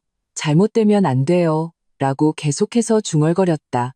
의료진이 박지훈을 처리하는 틈을 타 아버지가 나를 향해 돌아섰다. 말투가 조금 부드러워졌다. 서아야, 앞으로의 일은 어떻게 처리할 생각이니? 나는 깊게 숨을 들이마시고 마음속에 복잡한 감정을 억눌렀다. 박지훈의 기절은 작은 해프닝일 뿐 사건의 본질과 방향을 바꾸지는 못할 것이다. 나는 아버지를 바라보며 눈빛을 단호하게 했다. 아빠, 이왕 이렇게 된 거 쾌도난마로 처리하고 싶어요. 더 이상 그들과 어떤 불필요한 추것도 겪고 싶지 않아요. 아버지는 고개를 끄덕였다. 눈에 칭찬의 빛이 스쳤다. 좋다. 최 실장, 장 변호사에게 연락해서 즉시 팀을 데리고 오라고 하게. 그리고 그룹 법무팀장도 오라고 하고. 알겠습니다, 회장님. 최 실장은 즉시 옆으로 가서 전화를 걸었다. 장 변호사는 아버지의 개인 법률 고문이자 업계 최고의 에이스 변호사였다. 날카로운 수완과 단 한 번의 패소도 없는 것으로 유명했다. 그룹 법무팀이 개입한다는 것은 이 일이 완전히 가정불화해서 회사 차원의 심각한 사건으로 격상되었음을 의미했다. 시어머니는 비록 아들에게 정신이 팔려 있었지만 변호사, 법무팀 같은 단어들을 들었다. 그녀는 갑자기 고개를 돌렸다. 얼굴에는 더 깊은 공포가 서려 있었다. 회장님, 사돈 어르신, 변호사까지 부를 필요는 없잖아요. 우리 다 한 가족이잖아요. 말로 잘 풀면 되잖아요. 한 가족? 나는 참지 못하고 냉소를 터뜨렸다. 목소리에는 5년간 쌓인 얼음 조각이 섞여 있었다. 김영자 여사님, 당신이 모든 사람 앞에서 제 뺨을 때리고 이혼하고 맨몸으로 나가라고 윽박지를 때 우리가 한 가족이라는 생각은 왜 안 하셨습니까? 당신들이 제 공로를 번번이 가로채고 저를 바보 취급할 때 우리가 한 가족이라는 생각은 왜 안 하셨습니까? 나의 질책은 채찍처럼 시어머니의 얼굴을 후려쳤다. 그녀는 할 말을 잃고 절망적인 흐느낌만 남았다. 그때 박지훈이 의료진의 처치로 정신을 차렸다. 그는 눈을 떴다. 눈빛은 처음엔 멍했지만 이내 기절하기 전에 모든 일이 떠올랐다. 거대한 공포와 수치심이 다시 그를 덮쳤다. 그는 나와 아버지를 감히 쳐다보지 못하고 시선을 피했다. 얼굴은 종이처럼 창백했고 소파에 영혼이 빠져나간 사람처럼 기대어 있었다. 박지훈 씨, 몸은 좀 어떠십니까? 의료진이 의례적으로 물었다. 박지훈은 기계적으로 고개를 끄덕였지만 말을 하지 못했다. 아버지는 박지훈이 깨어난 것에 개의치 않고 내게 말했다. 서아야, 계약식은 중단되었지만 프로젝트는 멈출 수 없다. 밖에 귀빈들과 언론을 진정시켜야 해. 준비해라. 잠시 후 핵심 인원만 참석하는 간소한 계약식을 다시 열겠다. 언론은 당분간 부르지 않을 거야. 너는 최상의 상태로 참석해서. 이 정도 소동은 미래항해 프로젝트의 추진에 아무런 영향을 미치지 못한다는 것을 모두에게 보여줘야 한다.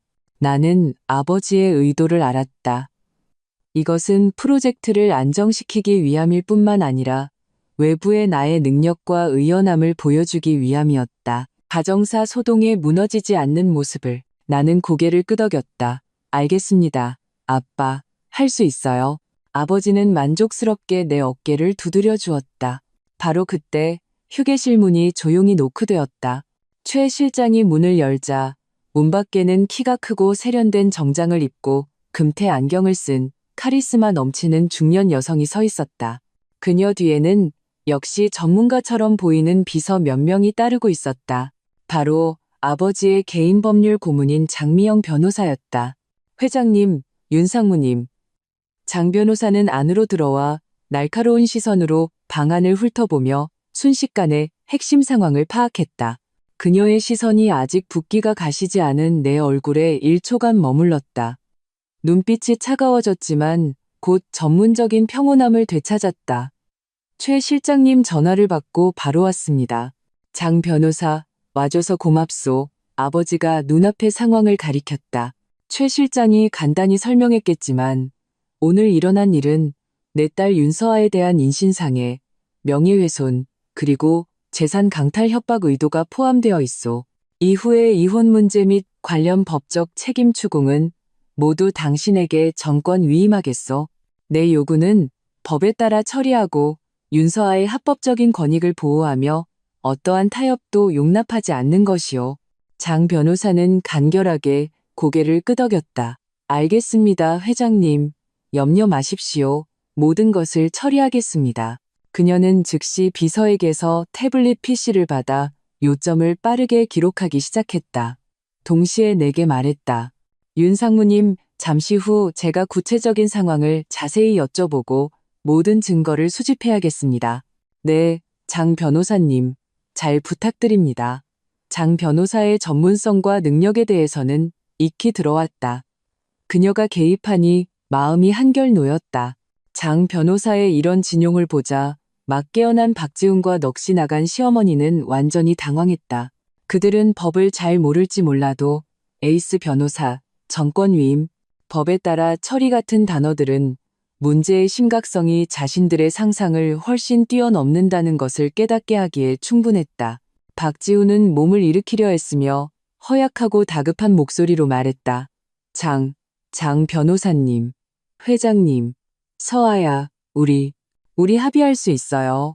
법정까지 갈 필요는 없잖아요. 조건은 다시 이야기해요. 장 변호사는 안경을 밀어 올리고 평온한 눈빛으로 박지훈을 바라보았다.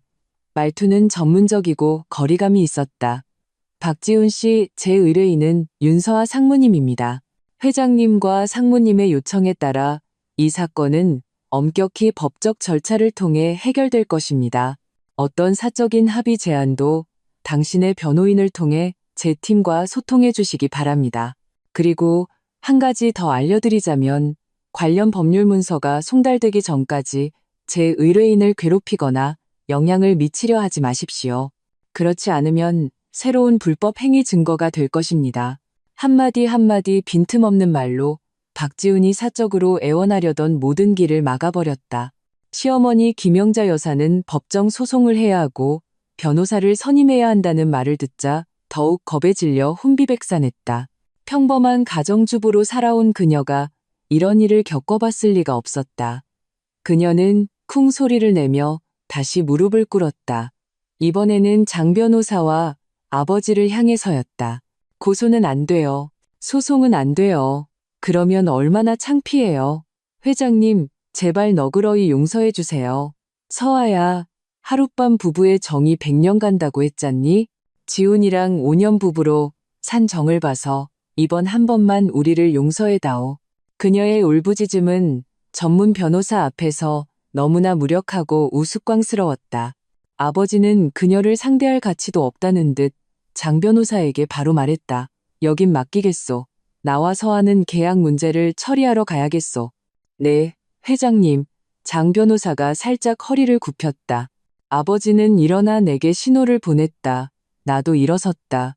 흐트러진 옷깃을 정리하고 더 이상 차갑지 않은 얼음주머니를 최 실장에게 건넸다.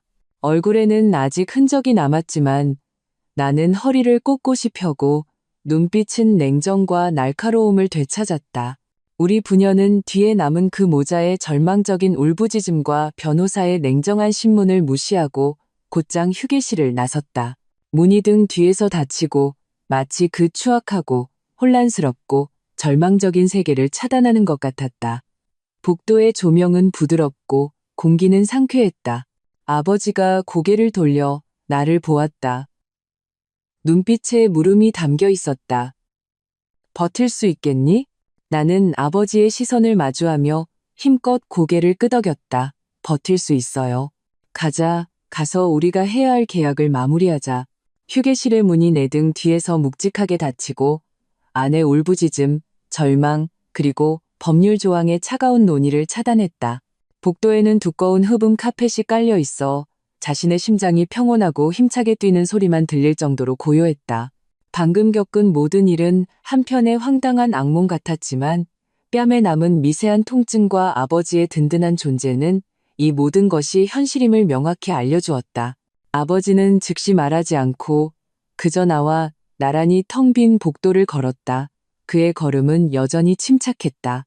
마치 방금 전 수많은 사람들의 인생을 뒤엎을 만한 소동이 일상적인 회의 중에 작은 해프닝에 불과했던 것처럼 이런 태산이 무너져도 눈 하나 깜짝하지 않는 의연함이 보이지 않게 내게 큰 힘을 주었다. 아직 아프냐? 아버지가 침묵을 깼다. 목소리는 높지 않았지만 명백한 염려가 담겨 있었다. 나는 무의식적으로 왼쪽 뺨을 만졌다. 흔적은 거의 옅어졌지만 공개적으로 모욕당한 그 따끔한 감정은 물리적인 통증만으로 설명할 수 없었다. 나는 고개를 저으며 목소리가 최대한 밝게 들리도록 노력했다. 많이 좋아졌어요, 아빠. 얼음찜질이 효과가 좋았어요. 아버지는 걸음을 멈추고 몸을 돌려 깊은 시선으로 내 얼굴을 바라보았다. 그 시선은 모든 위장을 꿰뚫고 내 마음 깊은 곳에 아직 완전히 가라앉지 않은 파도를 보는 듯했다. 서아야, 그의 말투는 진중했다. 오늘 고생 많았다. 그 간단한 한마디에 내 코끝이 찡해졌다. 5년간 박씨 집안에서 참아온 온갖 것들, 무시당하고 공로를 빼앗기고 시어머니에게 모질게 당했던 모든 서러움이 이 순간 분출구를 찾은 듯했다. 하지만 나는 억지로 참았다. 지금은 약해질 때가 아니었다. 특히 방금 그렇게 단호한 모습을 보인 후에는 나는 깊게 숨을 들이마시고 아버지의 시선을 마주하며 억지로 미소를 지었다. 다 지나갔어요, 아빠. 그리고 오늘 이후로는 다시는 없을 거예요. 아버지의 눈에 안타까움이 스쳤지만 그보다 더 큰 것은 신뢰와 칭찬이었다. 그는 고개를 끄덕였다. 그래, 다 지나갔다. 우리 윤씨 집안의 딸은 어디서든 서러움 당할 필요가 없. 그는 잠시 말을 멈추고 계속했다. 계약식은 내가 최 실장에게 다시 준비하라고 했다. 옆에 작은 회의실에서 양측 핵심 임원들과 필수 법무 인원만 참석할 거다. 언론 쪽은 그룹 홍보팀에서 공식 보도자료를 낼 거야. 프로젝트의 전략적 의미와 너의 전문적인 리더십을 중점적으로 강조하고 오늘의 사고에 대해서는 일시적인 기술적 조정 정도로만 언급하고 넘어갈 거다. 나는 아버지의 의도를 알았다. 이것은 위기관리이자 내 개인의 명예와 능력을 보호하고 재정립하기 위함이었다. 그는 최단 시간 내에 대중의 관심을 이 가정사 소동에서 프로젝트 자체로 그리고 우수한 전문 경영인으로서의 내 이미지로 돌리려 하는 것이었다. 알겠습니다, 아빠. 저도 마음 다잡을게요. 나는 단호하게 고개를 끄덕였다. 아버지는 내 어깨를 두드렸다. 그래, 화장실 저쪽에 있으니 가서 좀 정리하고 와라. 10분 후에 회의 시작이다. 오늘 주인공은 너야. 나는 화장실로 향했다. 거울이 환히 비치는 세면대 앞에 서서 거울 속의 나를 보았다. 얼굴은 아직 좀 창백했지만 눈빛은 이상하리만치 빛나고 있었다. 그 안에는 파괴된 후 다시 일어서는 날카로움과 단호함이 있었다. 나는 휴대하던 파우더를 꺼내 얼굴에 거의 보이지 않는 흔적을 조심스럽게 가렸다. 립스틱을 좀 더 발라 혈색이 좋아 보이게 했다. 흐트러진 머리카락을 정돈하고 정장에 주름을 폈다. 거울 속의 사람은 더 이상 박씨 집안에서 참고 견디던 며느리가 아니었다. 곧 오조원 프로젝트를 이끌 을측 총책임자 윤서아였다. 내가 작은 회의실 문을 열었을 때 안에는 이미 몇 사람이 앉아 있었다. 갑측에서는 아버지와 그룹 부사장 2분, 그리고 법무총괄이 앉아 있었고, 을측에서는 내 팀의 핵심 부하 직원 2명과 법무 담당자가 있었다. 모든 사람의 시선이 내게 집중되었다. 탐색, 걱정, 그리고 그보다 더 큰 것은 일종의 경외심이었다. 분명 주 연회장에서의 일을 이미 들었을 것이다. 하지만 지금 이렇게 태연자약하게 나타난 나를 보고 모두 감탄하는 표정을 감추지 못했다. 아버지는 주석에 앉아 내게 살짝 고개를 끄덕였다. 나는 을측 주석에 앉아 참석자들을 훑어보았다. 얼굴에는 여유롭고 전문적인 미소를 띄었다. 여러분, 기다리게 해서 죄송합니다. 작은 해프닝이 있었지만 다 처리되었습니다. 시작하죠. 불필요한 설명도 변명도 없었다. 나는 모든 감정을 거두고 오직 다음 절차에만 전념했다. 계약 과정은 매우 순조로웠다. 양측 법무팀이 다시 한번 계약 조항을 확인했고 아무 이견이 없었다. 내가 그 묵직한 계약서에 윤서와 3글자를 정중하게 서명했을 때 마음속에 차오른 것은 프로젝트 성공의 기쁨뿐만 아니라 전례 없는 내 운명에 대한 통제감이었다. 이 5조 원짜리 계약은 내 실력으로 정정당당하게 따낸 것이다. 이것은 박지훈의 것도 박씨 집안의 것도 아니다. 오직 나 윤서아와 내 뒤에서 나를 지지해준 팀과 아버지의 것이다. 계약서를 덮고 양측은 일어나 악수했다. 아버지는 내 손을 잡았을 때 조금 더 힘을 주었다. 눈에는 숨길 수 없는 자랑스러움이 담겨 있었다. 윤상무, 협력하게 되어 기쁩니다. 멋진 활약을 기대하겠소. 기대에 부응하겠습니다. 회장님, 나는 미소로 화답했다. 말투는 자신감 있고 힘찼다.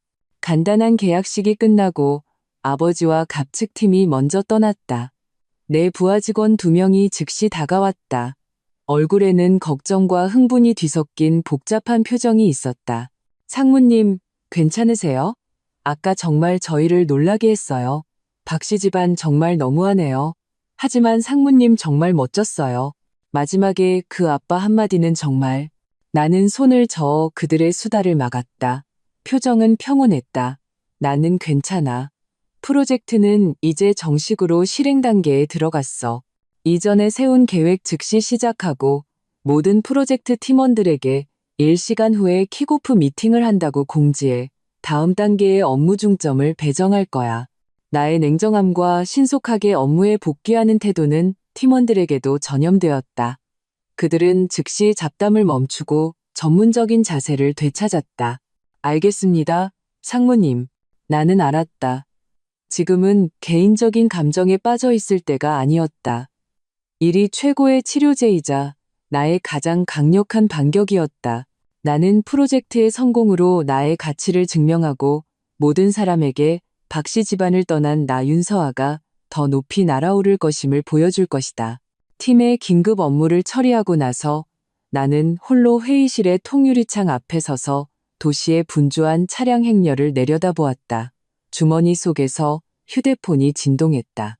꺼내보니 장 변호사가 보낸 메시지였다. 윤 상무님, 초기 상황 파악했습니다. 박지훈 씨와 그 어머니는 감정적으로 불안정하지만 법적 절차에 협조하겠다는 의사는 명확히 밝혔습니다.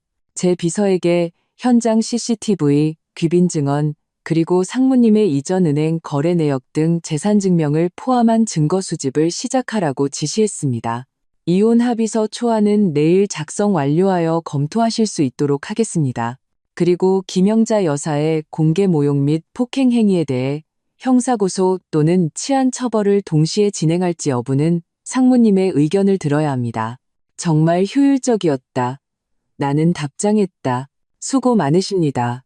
장 변호사님, 이혼 합의서는 제가 이전에 말씀드린 조건대로 작성해 주시고 한치의 양보도 없을 겁니다. 김영자 여사에 대해서는 당분간 법적 책임을 추궁할 권리를 보류하고 그들의 추후 사과와 협조 태도를 보고 결정하겠습니다.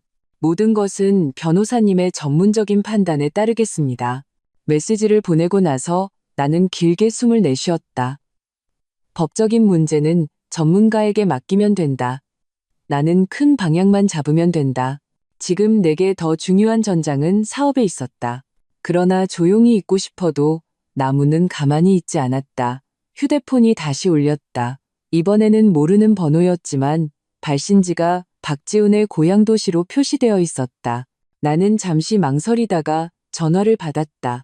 전화기 저편에서 늙고 다급한 목소리가 들려왔다. 박지훈의 아버지, 집안에서 항상 존재감이 없고 유약했던 나의 시아버지, 발건국 씨였다. 서아야, 서아야.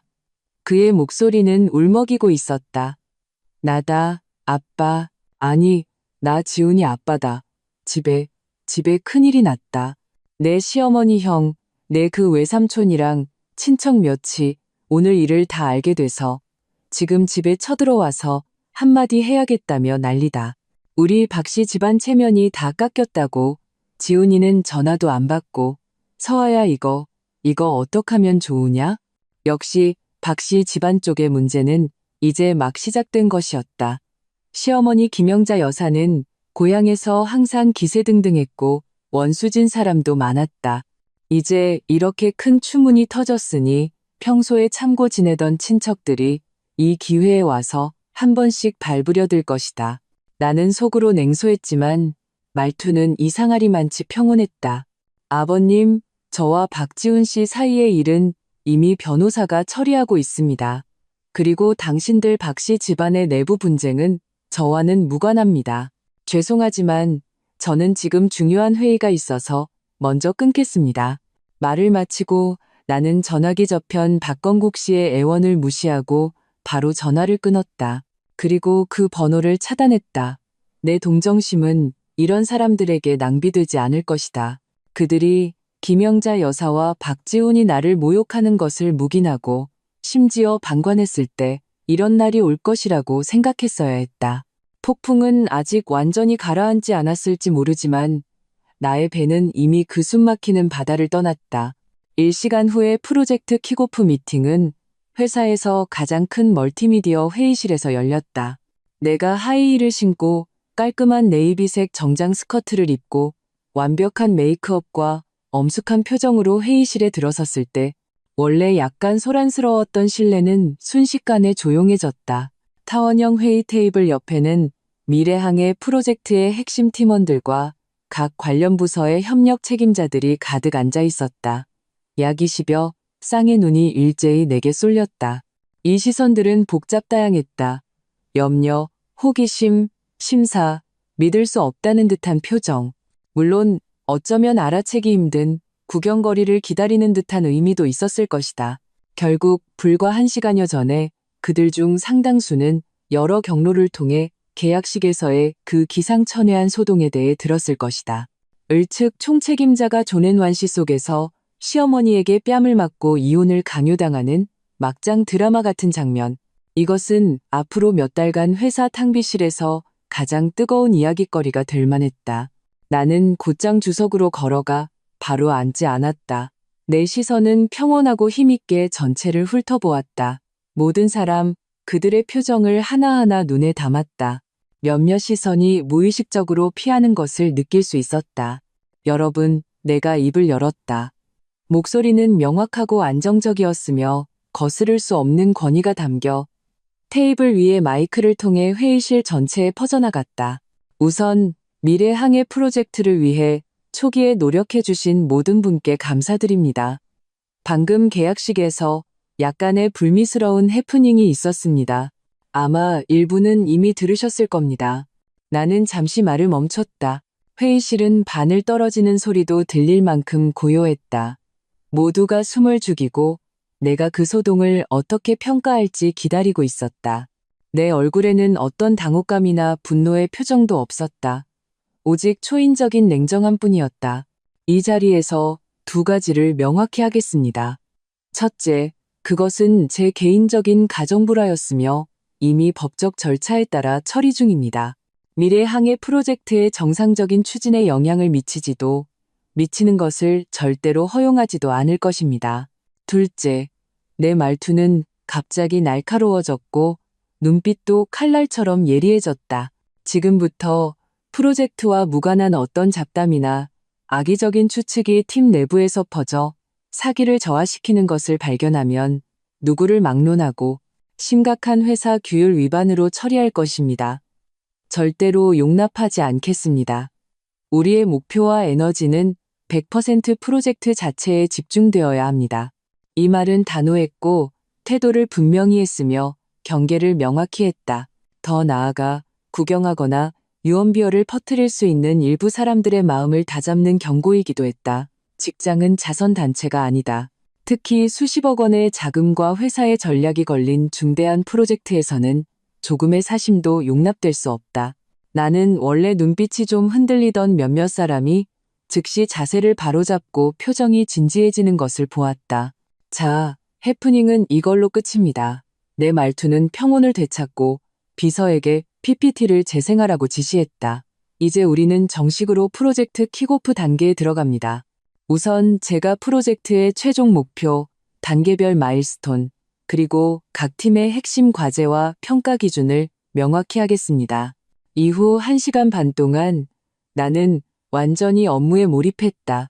프로젝트에 대한 나의 숙련도, 기술적 난점에 대한 정확한 파악, 잠재적 위험에 대한 예측, 그리고 자원 배분에 대한 명확한 수로는 자리에 앉은 원래 나이나 성별 때문에 의심을 품었을지 모를 몇몇 베테랑 직원들마저도 점차 경시하는 마음을 거두고 진지하게 기록하고 생각하게 만들었다. 내가 조리 있게 프로젝트 실행 계획을 설명하고 각 팀 책임자들에게 준비 상황과 예상되는 문제점을 보고하라고 지목하기 시작했을 때 회의 분위기는 이미 완전히 전문적이고 효율적으로 바뀌었다. 아무도 1시간 전의 가십을 기억하지 않았다. 모든 사람의 뇌는 방대한 정보량과 촉박한 시간표로 가득 찼다. 이것이 내가 원했던 효과였다. 절대적인 전문 능력과 강력한 카리스마로 모든 잡음을 억누르는 것. 직장에서, 특히 높은 자리에서는 눈물과 하소연으로 존경을 얻을 수 없다. 오직 확실한 실적과 의심할 여지 없는 실력만이 발을 굳건히 디딜 수 있게 한다. 회의가 막바지에 이르러 나는 결론을 내렸다. 말투는 단호했다. 미래항해 프로젝트는 단지 5조 원짜리 프로젝트가 아니라 우리 회사가 새로운 산업 분야로 나아가는 중요한 한 걸음입니다. 성공만 있을 뿐 실패는 없습니다. 여기 계신 모든 분들이 200%의 몰입도로 저와 함께 이 힘든 싸움에서 이겨주시길 바랍니다. 이상 회의 마치겠습니다. 회의가 끝나자 사람들은纷纷 일어섰다. 상당수가 다가와 몇 가지 세부 사항에 대해 나와 간단히 의견을 나누었다. 나는 하나하나 냉정하게 대답했다. 스루는 명확했다. 바로 그때 내 비서인 김대리가 조용히 내 곁으로 와서 나지막이 말했다. 상무님, 박지훈 씨, 아니, 박지훈 씨가 프런트에서 상무님을 뵙고 싶다고 합니다. 감정이 매우 격앙된 것 같습니다. 프런트에서 막아서 들어오지는 못하게 했습니다. 박지훈? 그가 회사까지 찾아왔다고?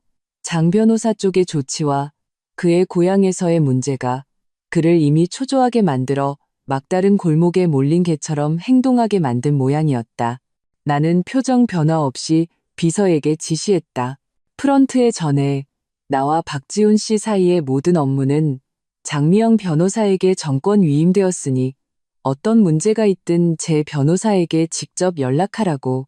만약 계속 회사에 머물거나 소란을 피워 업무 질서를 방해하면 보안팀에서 처리하고 필요하다면 경찰에 신고하라고.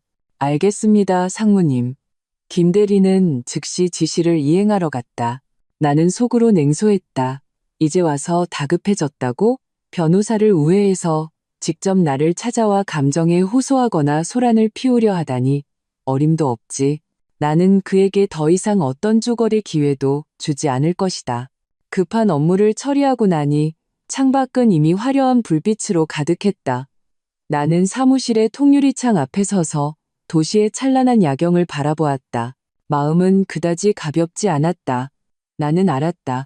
오늘의 킥오프 미팅은 단지 시작일 뿐 프로젝트의 압박과 이혼 소송의 쪼거디 앞으로 한동안 그림자처럼 따라다닐 것이라는 것을. 휴대폰이 울렸다. 아버지에게서 온 전화였다. 서아야, 퇴근했니? 아버지의 목소리에는 약간의 피로감이 묻어 있었지만 그보다 더 큰 것은 염려였다. 이제 막 끝났어요. 아빠, 아빠는요? 나도 방금 회사에서 나왔다. 오늘 후속 처리할 일이 많았어. 아버지는 잠시 말을 멈추고 말했다. 장 변호사 쪽은 순조롭게 진행되고 있단다. 증거도 거의 다 모았고 박 씨 집안은 듣자 하니 난리도 아니란다. 친척 몇이 박지훈 모자에게 집 팔아서 빚 갚으라고 윽박지른다더구나. 정말 추태가 따로 없지. 나는 조용히 들었다. 마음속에는 그다지 통쾌함도 없었다. 그저 비참하게 느껴질 뿐이었다. 기만과 착취 위에 세워진 결혼이 결국 이렇게 처참하고 초라한 방식으로 끝나는 것. 모든 사람에게 상처일 뿐이다. 다만 나는 벗어나기를 선택했고 그들은 자신들이 심은 쓴 열매를 삼킬 것이다. 아빠, 그런 얘기는 더 듣고 싶지 않아요. 법적 절차가 어디까지 진행됐는지는 아빠랑 장 변호사님이 잘 봐주세요. 내가 조용히 말했다. 걱정 마라. 아빠가 네가 손해보게 두지 않을 거다.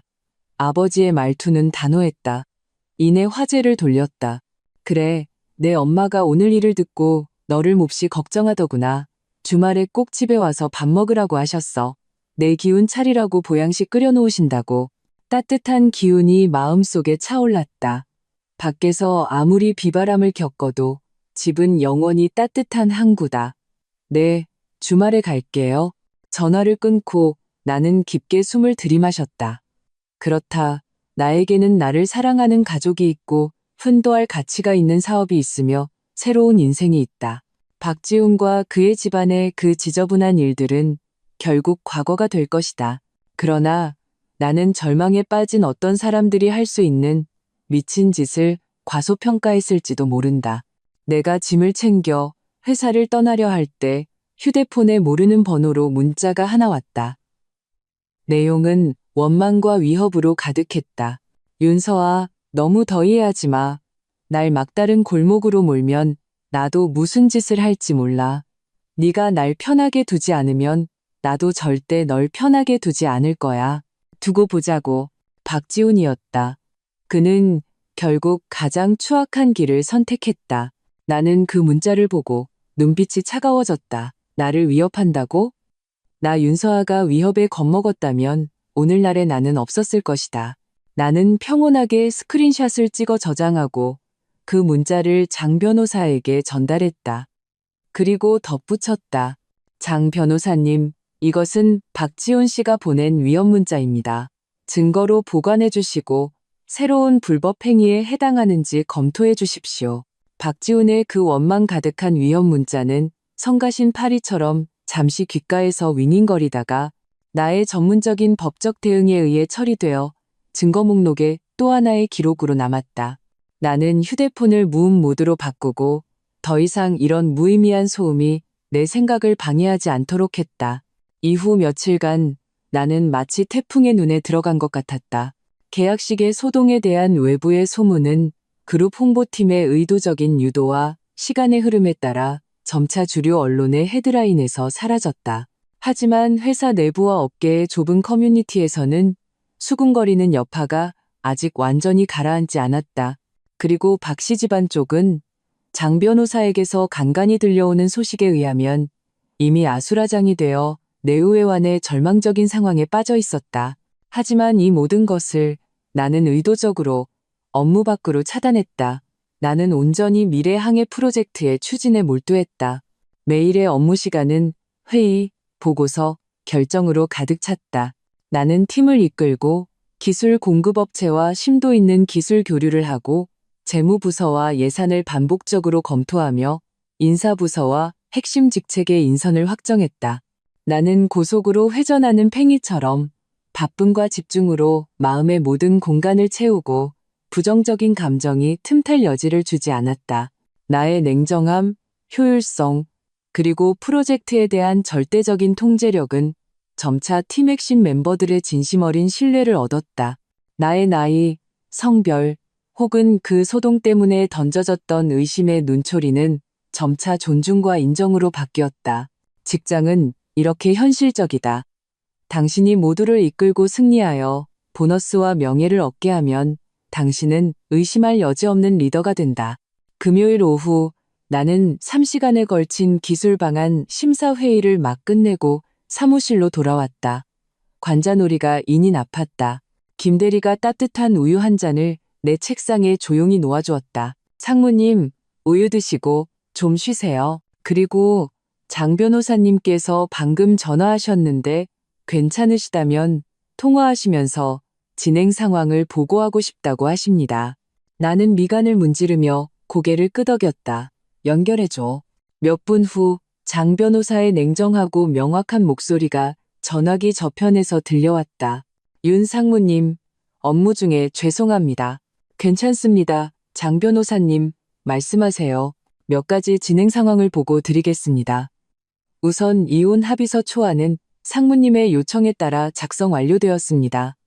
주요 조항은 다음과 같습니다. 첫째, 박지훈 씨와 그 가족의 부당한 행위로 인해 감정이 파탄 났음을 명확히 했습니다. 둘째, 결혼 후의 부동산은 완전히 상무님 소유로 귀속되며 관련 증거체인은 확보되었습니다. 셋째, 결혼 후 재산을 초부적으로 정리한 결과 박지훈 씨 명의로 분할 가능한 자산은 극히 적습니다. 넷째, 박지훈 씨와 그의 어머니 김영자 여사에게 계약식에서의 모욕, 폭행 행위에 대해 지정된 언론 매체에 공개 사과할 것을 요구합니다. 합의서 초안은 상무님 이메일로 보내드렸으니 검토해 주십시오. 효율적이시네요. 수고 많으셨습니다. 장 변호사님, 최대한 빨리 확인하겠습니다. 둘째로, 박지훈 씨가 상무님께 보낸 위협 문자에 대해서는 증거 수집을 완료했습니다. 평가 결과 그 내용은 이미 협박, 위협 혐의에 해당합니다.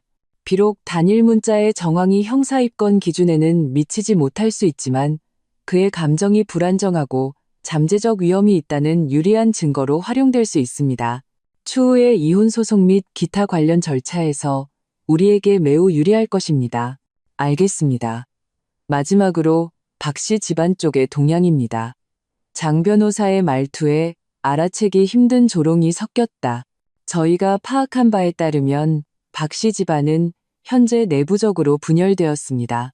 김영자 여사는 고향에서 이전의 횡포로 인해 많은 사람들에게 미움을 샀는데 이번 추문이 퍼지자 그야말로 무너지는 담벼락을 모두가 미는 형국입니다. 각종 친척들이 가문의 명예를 지킨다거나 빚을 갚으라며纷纷 집에 쳐들어와 압박하고 있습니다. 박지훈 씨의 아버지 박건국 씨는 압박을 견디지 못하고 병원에 입원했고 박지훈 씨 본인은 이전에 어울리던 작은 인맥촌즈의 친구들에게 도움을 요청하려 했지만 효과는 미미했다고 합니다.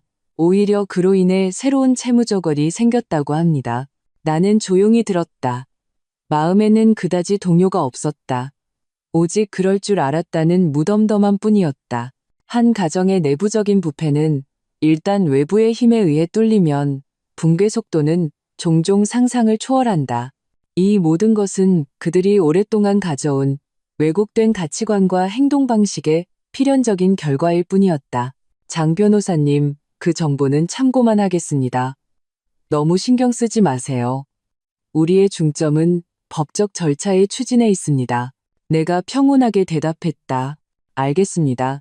다음 단계로 우리는 다음 주 초에 정식으로 박지훈 씨에게 이혼 합의서 초안 및 관련 변호사 서한을 송달할 계획입니다. 그들이 격렬하게 반응할 기간이 있을 것으로 예상됩니다. 마음의 준비를 하시고 신변 안전에 유의해 주십시오. 가급적 혼자 외출하는 것을 줄이시고요. 장 변호사가 전문적으로 조언했다. 조언 감사합니다. 주의하겠습니다. 장 변호사의 전화를 끊고 나는 의자에 기대어 따뜻한 우유를 천천히 마셨다. 창밖, 석양이 도시의 고층 빌딩에 금빛을 입히고 있었다. 태풍의 눈 아래의 평온은 아마도 일시적인 것일지 모른다. 나는 알았다. 이혼 합의서가 정식으로 송달되는 그 순간이 진짜 바닥을 드러내는 순간이라는 것을. 박지훈과 그의 어머니가 완전히 절망적인 상황에서 무슨 짓을 할지는 예측하기 어렵다. 하지만 나는 두렵지 않다. 법이라는 무기는 내 손에 있고 아버지는 나의 든든한 버팀목이며 내 자신의 마음도 이번의 충격과 선택 속에서 더욱더 강인해졌다. 주말 나는 약속대로 부모님 댁에 갔다. 어머니는 역시 진한 보양식을 끓이고 내가 좋아하는 음식으로 한상 가득 차려주셨다. 식탁에서 그들은 박씨 집안 이야기는 한마디도 꺼내지 않고 단지 내 일이 힘든지 잠은 잘 자는지 걱정해 주셨다. 가족의 따뜻함은 최고의 치유처럼 내 마음속 마지막 남은 주름을 천천히 펴주었다. 아버지는 서재에서 가볍게 말씀하셨다. 그가 이미 최 실장에게 그룹의 이름으로 시의 몇몇 관련 부서에 연락을 취해 우리 회사 주변과 내 거주지 근처의 치안 상황에 특별히 신경 써달라고 했다는 것을. 이것은 소리 없는 보호였고 나를 매우 안심시켰다. 일요일 밤 내가 곧 완전히 내 소유가 될 아파트로 돌아왔을 때 기분은 보기 드물게 평온하고 충실했다. 나는 컴퓨터를 켜고 장 변호사가 보낸 이혼 합의서 초안을 꼼꼼히 검토했다. 조항은 명확했고 논리는 엄밀했으며 최대한 나의 권익을 보장했다. 나는 몇 군데 세부 사항을 약간 수정하고 이메일로 회신했다. 나는 알았다. 평온한 주말이 지나고 새로운 한 주는 반드시 새로운 폭풍을 맞이할 것이라는 것을. 하지만 이번에는 내가 주도적이고 준비된 자세로 그것을 맞이할 것이다. 월요일 오전 내가 프로젝트 주간 회의를 주재하고 있을 때 휴대폰이 진동했다. 장 변호사가 보낸 짧은 메시지였다. 윤 상무님, 서류 정식 송달 완료되었습니다. 박지훈 씨가 수령했습니다. 월요일의 프로젝트 주간 회의는 효율적이고 긴장된 분위기 속에서 진행되었다. 나는 주석에 앉아 각 팀 책임자들의 진행 상황 보고를 듣고 난점을 제기하면 두뇌를 빠르게 회전시켜 결정을 내리거나 지시했다. 겉으로 보기에는 나는 평소와 다름없었다. 심지어 주말의 휴식 덕분에 더욱 냉정하고 집중된 것처럼 보였다. 하지만 나 자신만이 알았다. 평온한 겉모습 아래 한 줄기 현이 항상 미세하게 긴장되어 있다는 것을. 나는 장 변호사의 소식을 기다리고 있었다. 과거와의 완전한 단절을 의미하는 그 이혼 합의서는 마치 이미 발사된 어뢰처럼 박지훈이라는 이미 1000개의 구멍이 뚫린 낡은 배를 향해 소리 없이 나아가고 있었다. 휴대폰이 회의 테이블 아래에서 가볍게 진동하고 화면이 켜지며 장 변호사의 짧은 메시지가 떴을 때 윤 상무님, 서류 정식 송달 완료되었습니다. 박지훈 씨 수령. 내 마음속에 매달려 있던 돌덩이가 오히려 내려앉았다. 올 것은 결국 온다. 회의가 끝나고 나는 사무실로 돌아와 장 변호사가 뒤이어 보낸 송달 확인서 스캔본을 자세히 읽었다. 거기에는 박지훈의 휘갈겨 쓴 떨리는 서명과 불과 30분 전의 수령 시간이 찍혀 있었다.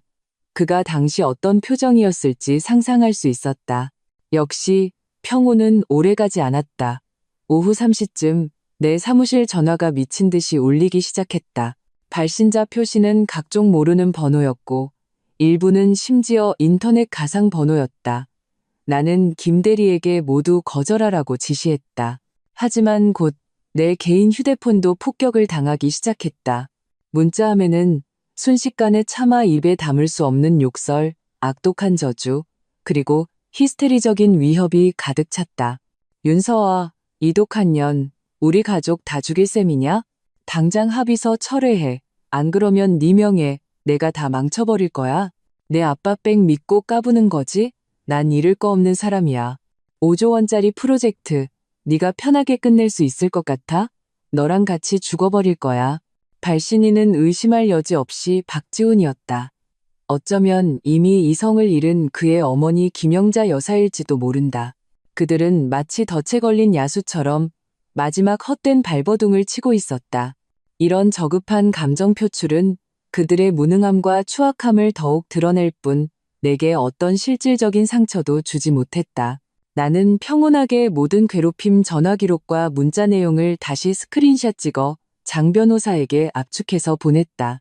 이것들은 미래 법정에서 그들에게 불리한 증거가 될 것이다. 그러나 나는 절망에 빠진 인간의 관계를 과소평가했다. 오후 4시가 넘어 김 대리가 약간 당황한 듯 들어와 보고했다. 상무님, 1층 프런트에서 박지훈 씨 어머니 김영자 여사님이 회사 로비에서 소란을 피우고 있다고 합니다. 바닥에 주저앉아 울부짖어서 많은 사람들이 구경하고 있답니다. 보안팀이 처리 중이지만 죽어도 안 가겠다고 꼭 상무님을 만나야겠다고 한답니다. 역시 왔구나. 떼쓰고 드러눕기. 이것은 김영자 여사가 가장 잘하고 가장 자신 있어 하는 무기였다. 그녀는 이렇게 하면 내가 굴복할 것이라고 생각했겠지. 정말 가소롭고 비참했다. 나는 침착한 표정으로 김 대리에게 말했다. 프런트와 보안팀에 전해 김영자 여사님께 지금 그녀의 행동은 공공질서를 심각하게 방해하는 것이라고 명확히 고지하라고. 만약 계속해서 자진해서 떠나지 않으면 보안팀은 강제 조치를 취하고 경찰에 신고할 권리가 있다고. 동시에 그룹 홍보팀과 법무팀에 통보해서 여론 대응과 증거 확보를 준비하라고. 네, 상무님. 김 대리는 즉시 지시를 전달하러 갔다. 나는 창가로 걸어가 아래를 내려다보았다. 잘 보이지는 않았지만 1층 로비가 얼마나 혼란스러울지 상상할 수 있었다. 김영자 여사는 아마도 크게 소란을 피우면 예전에 아파트 단지에서 그랬던 것처럼 창피함으로 나를 묶어 타협하게 만들 수 있다고 생각했을 것이다. 하지만 그녀는 잊었다. 여기는 그녀가 함부로 날뛸 수 있는 곳이 아니라는 것을. 여기는 윤씨그룹, 규칙과 질서를 중시하는 현대기업이다. 그녀의 이런 시장 바닥 같은 행패는 여기서 오직 스스로를 욕보일 뿐이다. 10분도 채 안 되어 김 대리가 돌아와 보고했다. 말투가 한결 가벼워졌다. 상무님, 보안팀이 경고했지만 소용이 없어서 바로 경찰에 신고했습니다. 경찰이 와서 김영자 여사님을 훈계하고 그녀의 행위가 이미 치안관리 규정을 위반했으며 계속 소란을 피우면 구류될 수 있다고 알렸습니다. 그녀가 겁을 먹은 것 같습니다. 지금은 소식을 듣고 달려온 친척 한 명에게 끌려갔습니다. 나는 고개를 끄덕였다. 이것이 법치 사회의 좋은 점이다. 많은 경우 말이 통하지 않는 사람과는 더 이상 말할 필요가 없다. 규칙과 법이 그들을 교육하게 하는 것이 가장 효과적이다. 나는 이 소동이 잠시 일단락될 것이라고 생각했다. 하지만 박지훈의 광기는 내 예상을 뛰어넘었다. 저녁 7시 나는 야근을 마치고 차를 몰고 집에 가려 했다. 지하 주차장, 내 전용 주차 공간 근처에 막 도착했을 때 기둥 뒤에서 검은 그림자가 갑자기 튀어나와 내 차 앞을 막아섰다. 박지훈이었다. 그는 머리가 헝클어지고 두 눈은 붉게 충혈되었으며 몸에서는 진한 술 냄새가 났다. 표정은 끔찍하게 일그러져 있었고 손에는 무언가를 쥐고 있는 듯했다. 윤서아, 거기서. 그가 울부짖었다. 목소리가 텅 빈 주차장에 울려 퍼졌다. 내 심장이 쿵 하고 내려앉았다. 나는 무의식적으로 한 걸음 물러서며 손에 든 차키와 휴대폰을 꽉 쥐었다. 주차장에는 CCTV가 있었지만 지금 주위에는 다른 사람이 없는 것 같았다. 박지훈 씨, 무슨 짓이에요? 나는 억지로 침착함을 유지하며 날카롭게 꾸짖었다. 동시에 몰래 휴대폰의 비상 호출 단축키를 눌렀다. 나는 이미 보안부서에 직접 연결되도록 설정해 두었다. 무슨 짓이냐고? 박지훈은 미친 듯이 웃으며 한 걸음씩 다가왔다. 내가 너 때문에 막다른 골목에 몰렸잖아. 이혼? 맨몸으로 나가라고? 공개 사과까지? 꿈도 꾸지 마. 똑똑히 들어.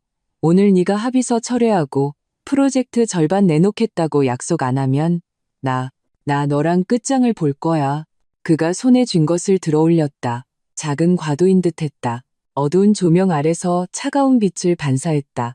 내 심장은 미친 듯이 뛰었지만 이성은 이 순간 절대 약한 모습을 보여서는 안 된다고 말했다. 박지훈 씨, 진정해요. 흉기로 위협하는 건 심각한 범죄 행위예요. 지금 떠나면 없었던 일로 해줄 수 있어요. 범죄? 하하, 내가 이 지경인데 범죄가 무서울 것 같아? 박지훈의 상태는 극도로 불안정했다. 칼을 휘두르며 소리쳤다. 다 너 때문이야. 너 같은 년 때문에. 네가 아니었으면 나는 여전히 우리 집안의 자랑스러운 아들이고 너 덕분에 잘 먹고 잘 살 수 있었을 텐데. 그가 감정적으로 격앙되어 주의가 산만해진 순간 주차장 입구에서 급한 발소리와 꾸짖는 소리가 들려왔다. 거기 누구야? 꼼짝 마. 회사의 보안팀장이었다. 2명의 보안 요원을 데리고 제때 도착했다. 그들은 분명 내 휴대폰의 비상경보를 받았을 것이다. 박지훈은 이 갑작스러운 꾸짖음에 놀라 무의식적으로 뒤를 돌아보았다. 이 정광석화 같은 순간에 훈련된 보안팀장이 화살처럼 달려들어 그의 칼 쥔 손목을 재빨리 붙잡았다. 힘껏 비틀자 박지훈이 고통스러운 비명을 질렀고 과도는 쨍소리를 내며 바닥에 떨어졌다. 다른 2명의 보안 요원이 즉시 달려들어 그를 바닥에 단단히 눌렀다. 나는 길게 숨을 내쉬었다. 등에서는 식은땀이 흘렀다. 보안 요원들이 신속하게 상황을 통제하고 다시 경찰에 신고했다. 경찰이 곧 도착하여 증거를 수집하고 질문하고 박지훈을 데려갔다. 전 과정 동안 나는 피해자이자 당사자로서 진술을 마쳤다. 박지훈의 행위는 이미 치안관리를 위반했을 뿐만 아니라 형법을 위반했을 가능성도 있었다. 그를 기다리는 것은 법의 엄중한 처벌일 것이다. 경찰서에 앉아 나는 박지훈이 수갑이 채워져 끌려갈 때의 그 절망적이고 원망스러운 눈빛을 보았다. 마음속은 차가웠다. 우리 사이는 마침내 여기까지 왔다. 가장 추악한 방식으로 이 잘못된 결혼에 종지부를 찍었다. 장 변호사가 소식을 듣고 달려와 후속 법률 문제를 처리했다. 아버지도 전화를 걸어왔다. 목소리에는 두려움과 분노가 담겨 있었다. 서아야, 괜찮니? 내가 최 실장에게 처리하라고 했다. 박지훈, 이번에는 반드시 대가를 치르게 할 거야. 내 안전이 최우선이다. 내가 당장 전담기사와 경호원을 붙여주마. 아빠, 저 괜찮아요. 걱정 마세요. 나는 아버지를 안심시켰다. 마음속으로는 깊은 피로감을 느꼈다. 아파트에 돌아오니 이미 깊은 밤이었다. 나는 홀로 거실에 앉아 있었다. 창밖은 고요한 도시였다. 낮에 온갖 소동과 밤의 아찔한 순간을 겪고 나서 나는 오히려 이상하리만치 평온했다. 박씨모자의 관계는 그들이 이미 막다른 골목에 다다랐으며 더 이상 내게 실질적인 위협을 가할 수 없다는 것을 증명할 뿐이었다. 법의 그물은 이미 펼쳐졌고 그들이 발버둥 칠수록 더 깊이 빠져들 것이다. 그리고 나의 길은 계속해서 앞으로 나아가야 한다. 미래항해 프로젝트는 멈출 수 없고 나의 사업도 멈출 수 없다. 이 이혼 소동은 오히려 나를 단련시키는 시련 같았다. 나의 나약함과 망설임을 불태우고 나를 더욱 강인하고 강하게 만들었다. 나는 휴대폰을 들어 장 변호사에게 메시지를 보냈다. 장 변호사님, 오늘 밤 박지훈 씨의 행위에 대해 반드시 모든 법적 책임을 추궁해 주십시오. 동시에 이혼 소송 절차를 가속화해 주십시오. 최대한 빨리 혼인관계를 해소하고 싶습니다.